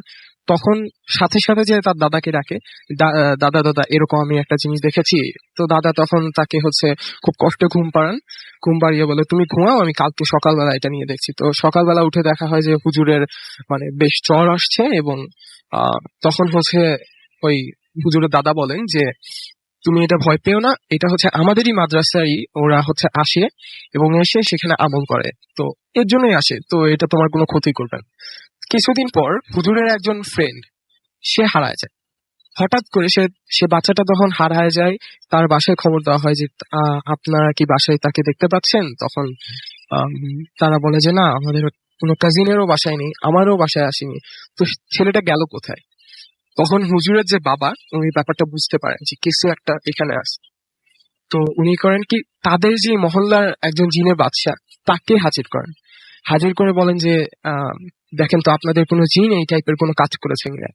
তখন দেখা যায় যে হ্যাঁ, একজন জিন এই টাইপের কাজ করেছে, এবং জিনের বাদশাকে ওই হুজুরের বাবা বলেন যে আসলে দেখেন ব্যাপারটা খুবই খারাপ হয়ে দাঁড়ায়, ছেলেটার জীবন তো নষ্ট হয়ে যাবে যদি ও এরকম কাজ করে, তো আপনারা ছেলেটাকে ফেরত দেন। তখন হচ্ছে জিনের বাদশা বলে, দেখেন আমরাও তাকে বলছি সেই জিনটাকে যে এরকম কাজ না করতে, কিন্তু ওর তো আমাদের কথা শুনে না, এখন শাস্তি দেওয়ার দায়িত্ব আপনাদের, আপনারা নিন। তো হুজুরের বাবা করেন কি, একটা কাচের বোতলে সেই জিনটাকে বন্দি করেন। বন্দি করার পরে 41 দিন পর্যন্ত তাকে একটা শাস্তি দেন যে তোকে আমি শাস্তি দিচ্ছি, তুই 41 দিন পর্যন্ত এখান থেকে বের হবি না। 30 দিনের মাথায় ভাইয়া সেই মানে বোতলটা কি বলবো খুব অটোমেটিক নড়াচড়া করা স্টার্ট করে, এবং 41 দিনের মাথায় 40 দিনের মাথায় সেই বোতলটা ভেঙে যায়, এবং হুজুরের বাবা বুঝতে পারেন যে সেই বোতল মানে জিনটা মারা গেছে। তো এরপরে হঠাৎ করে একদিন সেই বাচ্চাটাকে হঠাৎ করে একটা রুমে পাওয়া যায়। তুমি কোথায় ছিলা তাকে জিজ্ঞাসা করা হয়। সে বলে, কই আমি তো মাদ্রাসাতেই ছিলাম। মানে সেই ছেলেটার কোনো কিছু মনেই নেই। এবং ভাইয়া পরবর্তীতে হুজুরের যে মেজো ভাই তাকে নাকি জিনেরা মেরে ফেলে, এবং তার লাশকে সামনে রেখে তার বাবাকে তার দাদা প্রতিজ্ঞা করায় যে আর কোনোদিনও যাতে জিনেদের নিয়ে এই ধরনের কাজ না করে। এবং ভাইয়া উনি এখন পর্যন্ত আর এই ধরনের কোনো কাজ করেন না, একটি নির্দিষ্ট আমল আছে যেটা উনি এখনো করছে। এই ছিল ভাই আমার ফার্স্ট স্টোরি। ওকে, আপনাকে অনেক ধন্যবাদ আপনার ঘটনার জন্য। আমরা চলে যাবো একটা ছোট্ট বিরতিতে, বিরতির পরে আবারও ফিরে আসবো। সেই পর্যন্ত আশা করছি আমাদের সঙ্গে থাকবেন। এবং বিরতির আগে জানিয়ে দিই, আমাদের ইমেল অ্যাড্রেস হচ্ছে bhuthfm@240.fm, which is bhtfm@ratioFORT.fm। এখানে আপনার নাম, ঠিকানা এবং ফোন নাম্বার সহ আপনার জীবনে ঘটে যাওয়া সেরা ঘটনা লিখে পাঠিয়ে দিন আমাদের কাছে। অনেকে তো ভাবছেন যে ইমেল করব। আপনারা আমাদের যে পেজটা রয়েছে www.facebook.com/bhuthfm.russell, সেখানে গিয়েও আপনি দেখবেন যে বাটন আছে, যেখানে সেন্ড ইমেল একটা বাটন আছে, যেখানে যে আপনি সরাসরি আমাদের ইমেল করতে পারেন ফেসবুক থেকে। সেন্ড ইমেল নামে একটা জিনিস আপনি দেখবেন যে ডান সাইডে আছে। তো আমাদের যে কভার পেজের ঠিক নিচে ডান দিকে আছে, সেখানে যে আপনি সরাসরি কিন্তু ইমেলও করতে পারেন সেখান থেকে। তো ইটস ভেরি ইজি। অনেকে বলেন যে কিভাবে ইমেল করবো, তো ফেসবুক থেকে আপনার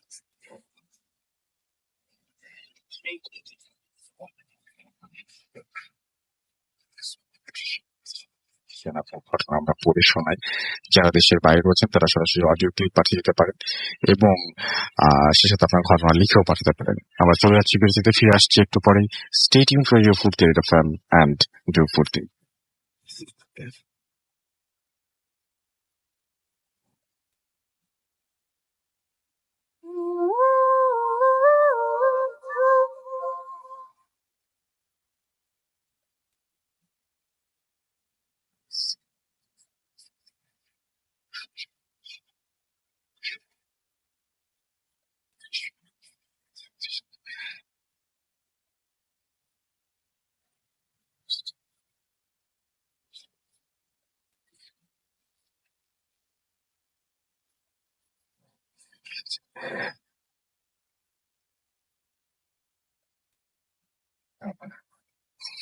আসসালামু আলাইকুম রাসেল ভাই, আশা করি ভালো আছেন। আমি অনেকদিন থেকে ভাবছি আমার সংগ্রহে থাকা কিছু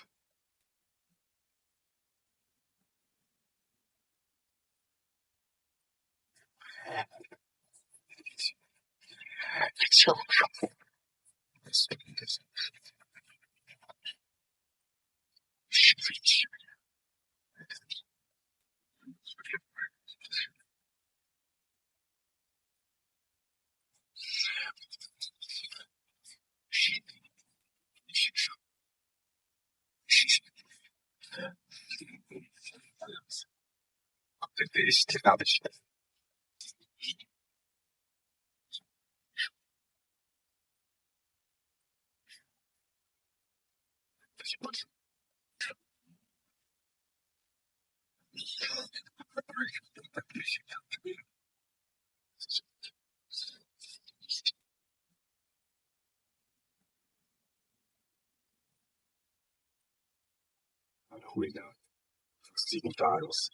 কে নেই সেখানে, যেন মনীষীদের মিলন মেলা বসে গেছে।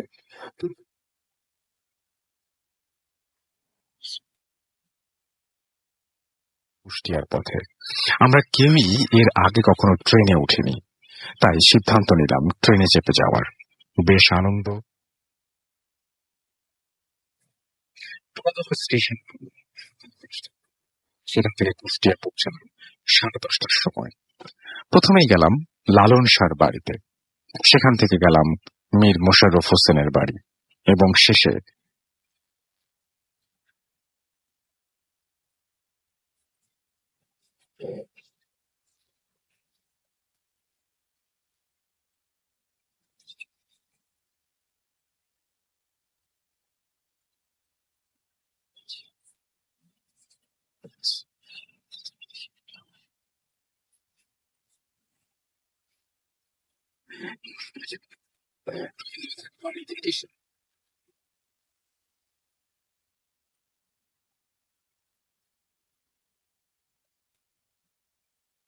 তাই ভাবলাম কবিতা লেখার ঘরটা একবার দেখে আসা যাক। আর কখনো আসবো কিনা কত বলা যায়, তাই সাথটা পূরণ করে যাওয়া। কিন্তু ততক্ষণে প্রায় সন্ধ্যা হয়ে এসেছে, তাই আমার বন্ধুরা কেউ যেতে রাজি হলো না। শেষ পর্যন্ত ওদের বললাম,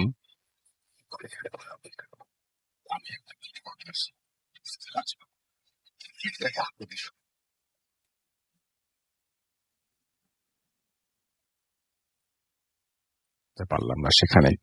আমাকে বলা হয়েছিল সামান্য একটু দূরেই রবীন্দ্রনাথের কবিতা লেখার ঘর, হেঁটে যেতে চাইলে সর্বোচ্চ 5 থেকে 7 মিনিট সময়।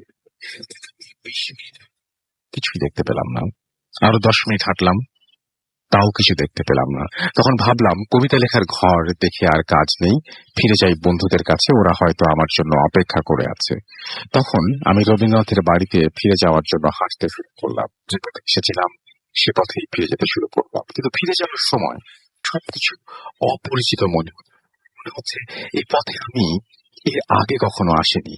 এসেছিলাম যে পথে সেটা ছিল মাটির রাস্তা, আর এখন যে পথ দিয়ে হাঁটছি সেটা শুধু পাকা রাস্তা যে তাই না, বরং সুন্দর একটি রাস্তা যেখানে আমি আগে কখনো আসিনি। যতই সময় যেতে লাগলো আমি ততই এক শহরের মধ্যে প্রবেশ করতে লাগলাম, যে শহর বাস্তবে হওয়া সম্ভব নয়। মানুষ এত সুন্দর শহর হয়তো স্বপ্নেও কল্পনা করতে পারে না। ওই শহরের বৈশিষ্ট্য বলি। প্রথমত, ওই শহরটা মানুষেরা একটা বিশেষ ভাষায় কথা বলে। ভাষাটা আমার পরিচিত না, কিন্তু মজার বিষয় হলো আমি তাদের চাইলে রঙের আলোয় কোথাও কোনো ধুলোবালি কিংবা ময়লার চিহ্ন নেই।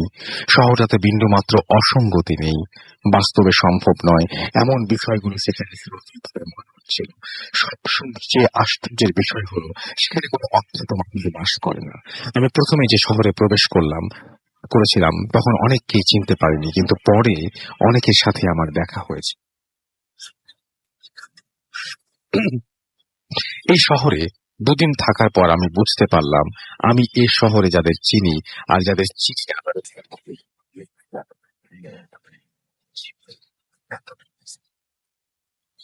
সেখানে যাদের দেখলাম তারা বহু আগেই মারা গেছেন। কিন্তু এ সকল বিখ্যাত লোকেরা যে মারা গেছেন, এখন যে তারা জীবিত নেই, সেই কথাটা ওই শহরে থাকা অবস্থায় একবারও মনে হয়নি। মনে হয়েছে তারা স্বাভাবিক নিয়মেই বেঁচে আছেন। আমিও সেখানে তাদের সাথে বাস করছি বহুদিন ধরেই। ওই শহরে প্রবেশ করার পর আমার একবারও মনে হয়নি যে যেখানে গেলাম সেখানে গেলাম কি করে, বরং মনে হয়েছে আমি তো এই শহরেরই একজন। যে দুদিন আমি সেখানে ছিলাম সে সময়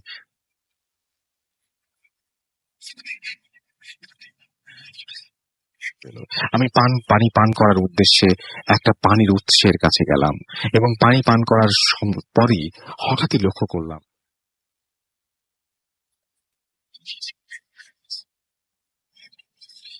আমার বন্ধুরা দাঁড়িয়ে গল্প করছে।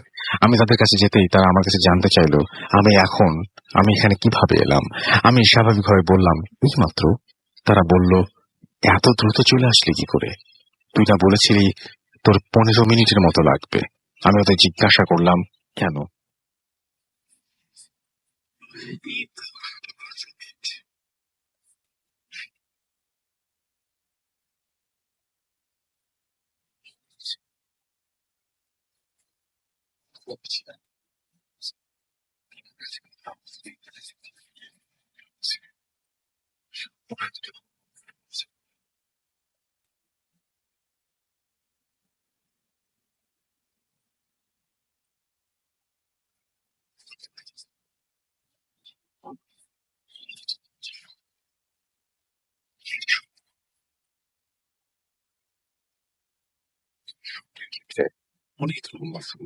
এরকম আবার অনেক মুভিতে দেখি। তো এখানে তিনি স্বপ্নের মধ্যে দেখেছেন নাকি কিভাবে এই 5 মিনিট 2 দিন হয়ে গেল, এটা তিনি ভালো জানেন এবং আপনারা যারা জানাতে চান আমাদের কমেন্টে জানাতে পারেন। বাট এই ঘটনাটা একটু অদ্ভুত টাইপেরই। জানি না কতটা ভয়ের তেমন না, বেশ রহস্যজনক। তো যাই হোক, আমরা চলে যাব আমাদের আজকের যে আরো একজন অতিথি আছেন তা।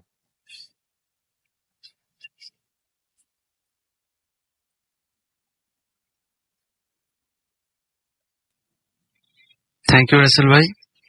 আমার নাম মুন্না, আমি উত্তরপাড়া থেকে এসেছি। জি।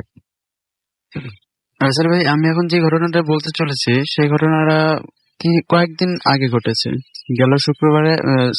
গেল সোমবারে এই ঘটনাটা ঘটেছে আমার সাথে। আমি তখন বগুড়াতে ছিলাম। আমার ফ্রেন্ডের পা ভেঙে যাওয়াতে বগুড়া একটা হসপিটালে তাকে অ্যাডমিট হতে হয়। তো আমরা সন্ধ্যা পর্যন্ত বেশ কয়েকটা ফ্রেন্ড তার ওখানে ছিলাম, কিন্তু রাত্রে আমরা মাত্র 2জন ফ্রেন্ড তার সাথে ছিলাম। তো রাসেল ভাই, প্রায় রাত 1টা কি 1:30টা বাজে তখন আমরা অনেক বোরিং ফিল করার কারণে বাইরে বের হই একটু হাঁটার জন্য। তো বাইরে বের হয়ে দেখি যে ফ্রন্ট রাস্তার সাইডে অনেক মানুষজন। তো কোলাহল বশত যে জায়গাটা নির্জন, আমরা সেই জায়গায় যাওয়ার প্ল্যান করি এবং আমরা 2 ফ্রেন্ড সেই জায়গাতে যাই। তো সেই জায়গায় যাওয়ার পরে খেয়াল করলাম যে সাইডে একটা ভবন আছে, যে ভবনটা সামনে একটাই গেট, সেই গেটটা হচ্ছে লাশ ঘর নামে একটা সাইনবোর্ড টানানো আছে। তো আমরা 2জন একে অপরের সাথে দুষ্টামি করতেছি যে এখান থেকে লাশ আসবে, আমাদেরকে ভয় দেখাবে, এরকম টাইপের কিছু। তো আমরা আস্তে আস্তে সেই লাশ ঘরের দিকে এগিয়ে যাচ্ছি। তো হঠাৎ করে চোখে পড়লো যে লাশ ঘরের সামনে সিঁড়িতে কোনো একজন বসে আছে। সে একটা মেয়ে এবং বসে থেকে হয়তো বা সে কাঁদছে, এরকম টাইপের কিছু। তো আমরা তার কাছে গেলাম এবং জিজ্ঞেস করলাম যে এক্সকিউজ মি, আপনার কি হয়েছে, আপনি কাঁদছেন কেন? তো তিনি তখন বললো যে আমার ভাইয়া খুব অসুস্থ, তো এই জন্য আমার মনটা খুব খারাপ। তো আমরা এক পর্যায়ে তার সাথে অনেক গল্পে জড়িয়ে পড়ি এবং প্রায় 4 থেকে 5 মিনিট তার সাথে গল্প করি। তো 4 থেকে 5 মিনিট যখন অতিবাহিত হয়ে যায়, তখন একজন সিকিউরিটি গার্ড আসে। তিনি হঠাৎ ধমকের সুরে বলতে থাকে যে এই, তোমরা কে, এখানে কি করছো? এটা জনসাধারণের ঢোকা এখানে নিষেধ। তো আমি আর আমার ফ্রেন্ড উঠে দাঁড়িয়ে বলি যে কিছু না আঙ্কেল, এমনি আমার ফ্রেন্ড অ্যাডমিট আছে, আমরা একটু হাঁটতে আসছি। তো উনি বললো না, এখানে থাকা যাবে না, এখান থেকে চলে যাও। তো আমি আমি তখন বলতেছি যে তাহলে ঠিক আছে আমরা চলে যাচ্ছি। তো আমি পিছে ঘুরে ওই যে মেয়েটা বসেছিল তাকে ডাকার জন্য পিছে ঘুরলাম। অবাক হয়ে দেখলাম যে পিছে সে নেই। তো আশ্চর্যের বিষয় যে সেখান থেকে বেরোনোর মতো আর কোনো পথ নেই, আমাদের সামনে দিয়ে যেতে হবে তাকে যদি সে চলে যেতে চায়। আর পিছনে লাশঘর যেটা ভিতর থেকে লক করা ছিল। তো আমরা মানে দুজনের মধ্যে বলতেছি যে উনি কোথায় গেল। তো হঠাৎ করে সিকিউরিটি বলতেছে উনি কে? পরে বললাম যে এখানে আমাদের সাথে যে একটা মেয়ে বসেছিল সে কোথায় গেল, আপনি তাকে দেখছেন? সে বলতেছে না আমি তো কোনো মেয়ে দেখিনি, তোমরা তো দুজনই বসেছিলে, আমি যখন আসছি তখন তোমাদের দুজনকে দেখছি। তো আমরা খুব ঘাবড়ে যাই যে এটা কিভাবে সম্ভব। আমরা প্রায় 5-6 মিনিট তার সাথে আমরা গল্প করলাম, এখানে একটা মেয়ে ছিল, এখন সে কোথায় গেল। তখন সেই সিকিউরিটি বুঝতে পারলো যে হয়তোবা আমাদের সাথে প্যারানর্মাল টাইপস এর কিছু একটা হয়েছে। তো তিনি বলল তোমরা অর্ডার ফিরে যাও, এই জায়গাটা সেফ না। তো আমরা দুজন উঠলাম এবং অর্ডার ফিরে আসার জন্য যে রাস্তা দিয়ে যেতে হবে সেখান দিয়ে যাচ্ছি, ওইটাও নির্জন ছিল। তো হঠাৎ করে দেখি যে এটিএম, এখন একটা এটিএম বুথ ছিল, এটিএম বুথের পাশে কয়েকটা গাছ ছিল, সেই গাছের আড়ালে সে মেয়েটা দাঁড়ানো এবং তার চেহারাটা এখন বিভৎস একটা আকৃতির ছিল। তো আমরা সেটা দেখে ভয় পেয়ে যাই এবং মানে সাথে সাথে আমরা অর্ডার ফিরে আসি। তো পরে যখন প্রায় ভোর আজান হয়ে গেছে, অনেকটা সকাল হয়ে গেছে, তো সেই সময় সেই সিকিউরিটি গার্ডটা হয়তো তার ডিউটি শেষ, সে চলে যাবে, এমন সময় সে ওখানে আসে এবং আমাদের দেখতে পায়। আমাদের জিজ্ঞেস করে যে রাতে কি আর কোনো কিছু হয়েছিল বা ভয় পেয়েছিলে নাকি, এরকম কিছু। তো আমরা বললাম যে না, আমরা তো ওরকম ছাড়া আর কোনো কিছু দেখিনি। পরে তাকে রিকোয়েস্ট করার পরে মানে রিকোয়েস্ট করলাম যে আসলে জায়গাটাতে কি কোনো হন্টেড কিছু আছে বা কেন সেফ না জায়গাটা। অনেক রিকোয়েস্ট করার পরে তিনি একটা স্টোরি বলেন যে আজ থেকে প্রায় 1.5 বছর আগে এই জায়গাটাতে জনসাধারণরা সবাই এখানে আসতো, প্রবেশ করার জন্য অনুমতি ছিল। তো সেই সময় একটা কাহিনী, তোমাদের বয়সেরই একটা ছেলে, আমি তার মতো করে বলছি যে তোমাদের বয়সের একটা ছেলে একদিন রাত্রে তার বাবা মারা যাওয়ার কারণে সে খুব ডিপ্রেশনে ছিল এবং সে কাঁদছিল। সে রাত্রের বেলায় প্রায় 11টার দিকে ওখানে যায় এবং যে ওখানে বসে থাকে। তো হঠাৎ করে মানে বৃষ্টি আসার কারণে সবাই অর্ডার ফিরে আসে, সে একাই থাকে সে লাশঘরের সামনে। আমি ছাতা নিয়ে গিয়ে দেখি যে মানে কোন একটা মেয়ে ওর মানে ওর উপরে বসে আছে এবং কিছু একটা করতেছে। তো আমি যখন টর্চ সেই মেয়েটার গায়ে মারি তখন সে মেয়েটা অদৃশ্য হয়ে যায় এবং পরে সেই ছেলেটাকে একটা ক্ষতবিক্ষত লাশ অবস্থায় আমরা পাই। তো এটা শোনার পরে সত্যি খুব ভয় পেয়েছিলাম। তো তারপরে আর আমাদের সাথে কিছু হয়নি। অনেক ধন্যবাদ আপনাকে। আমরা ছোট্ট একটা বিরতি দিব।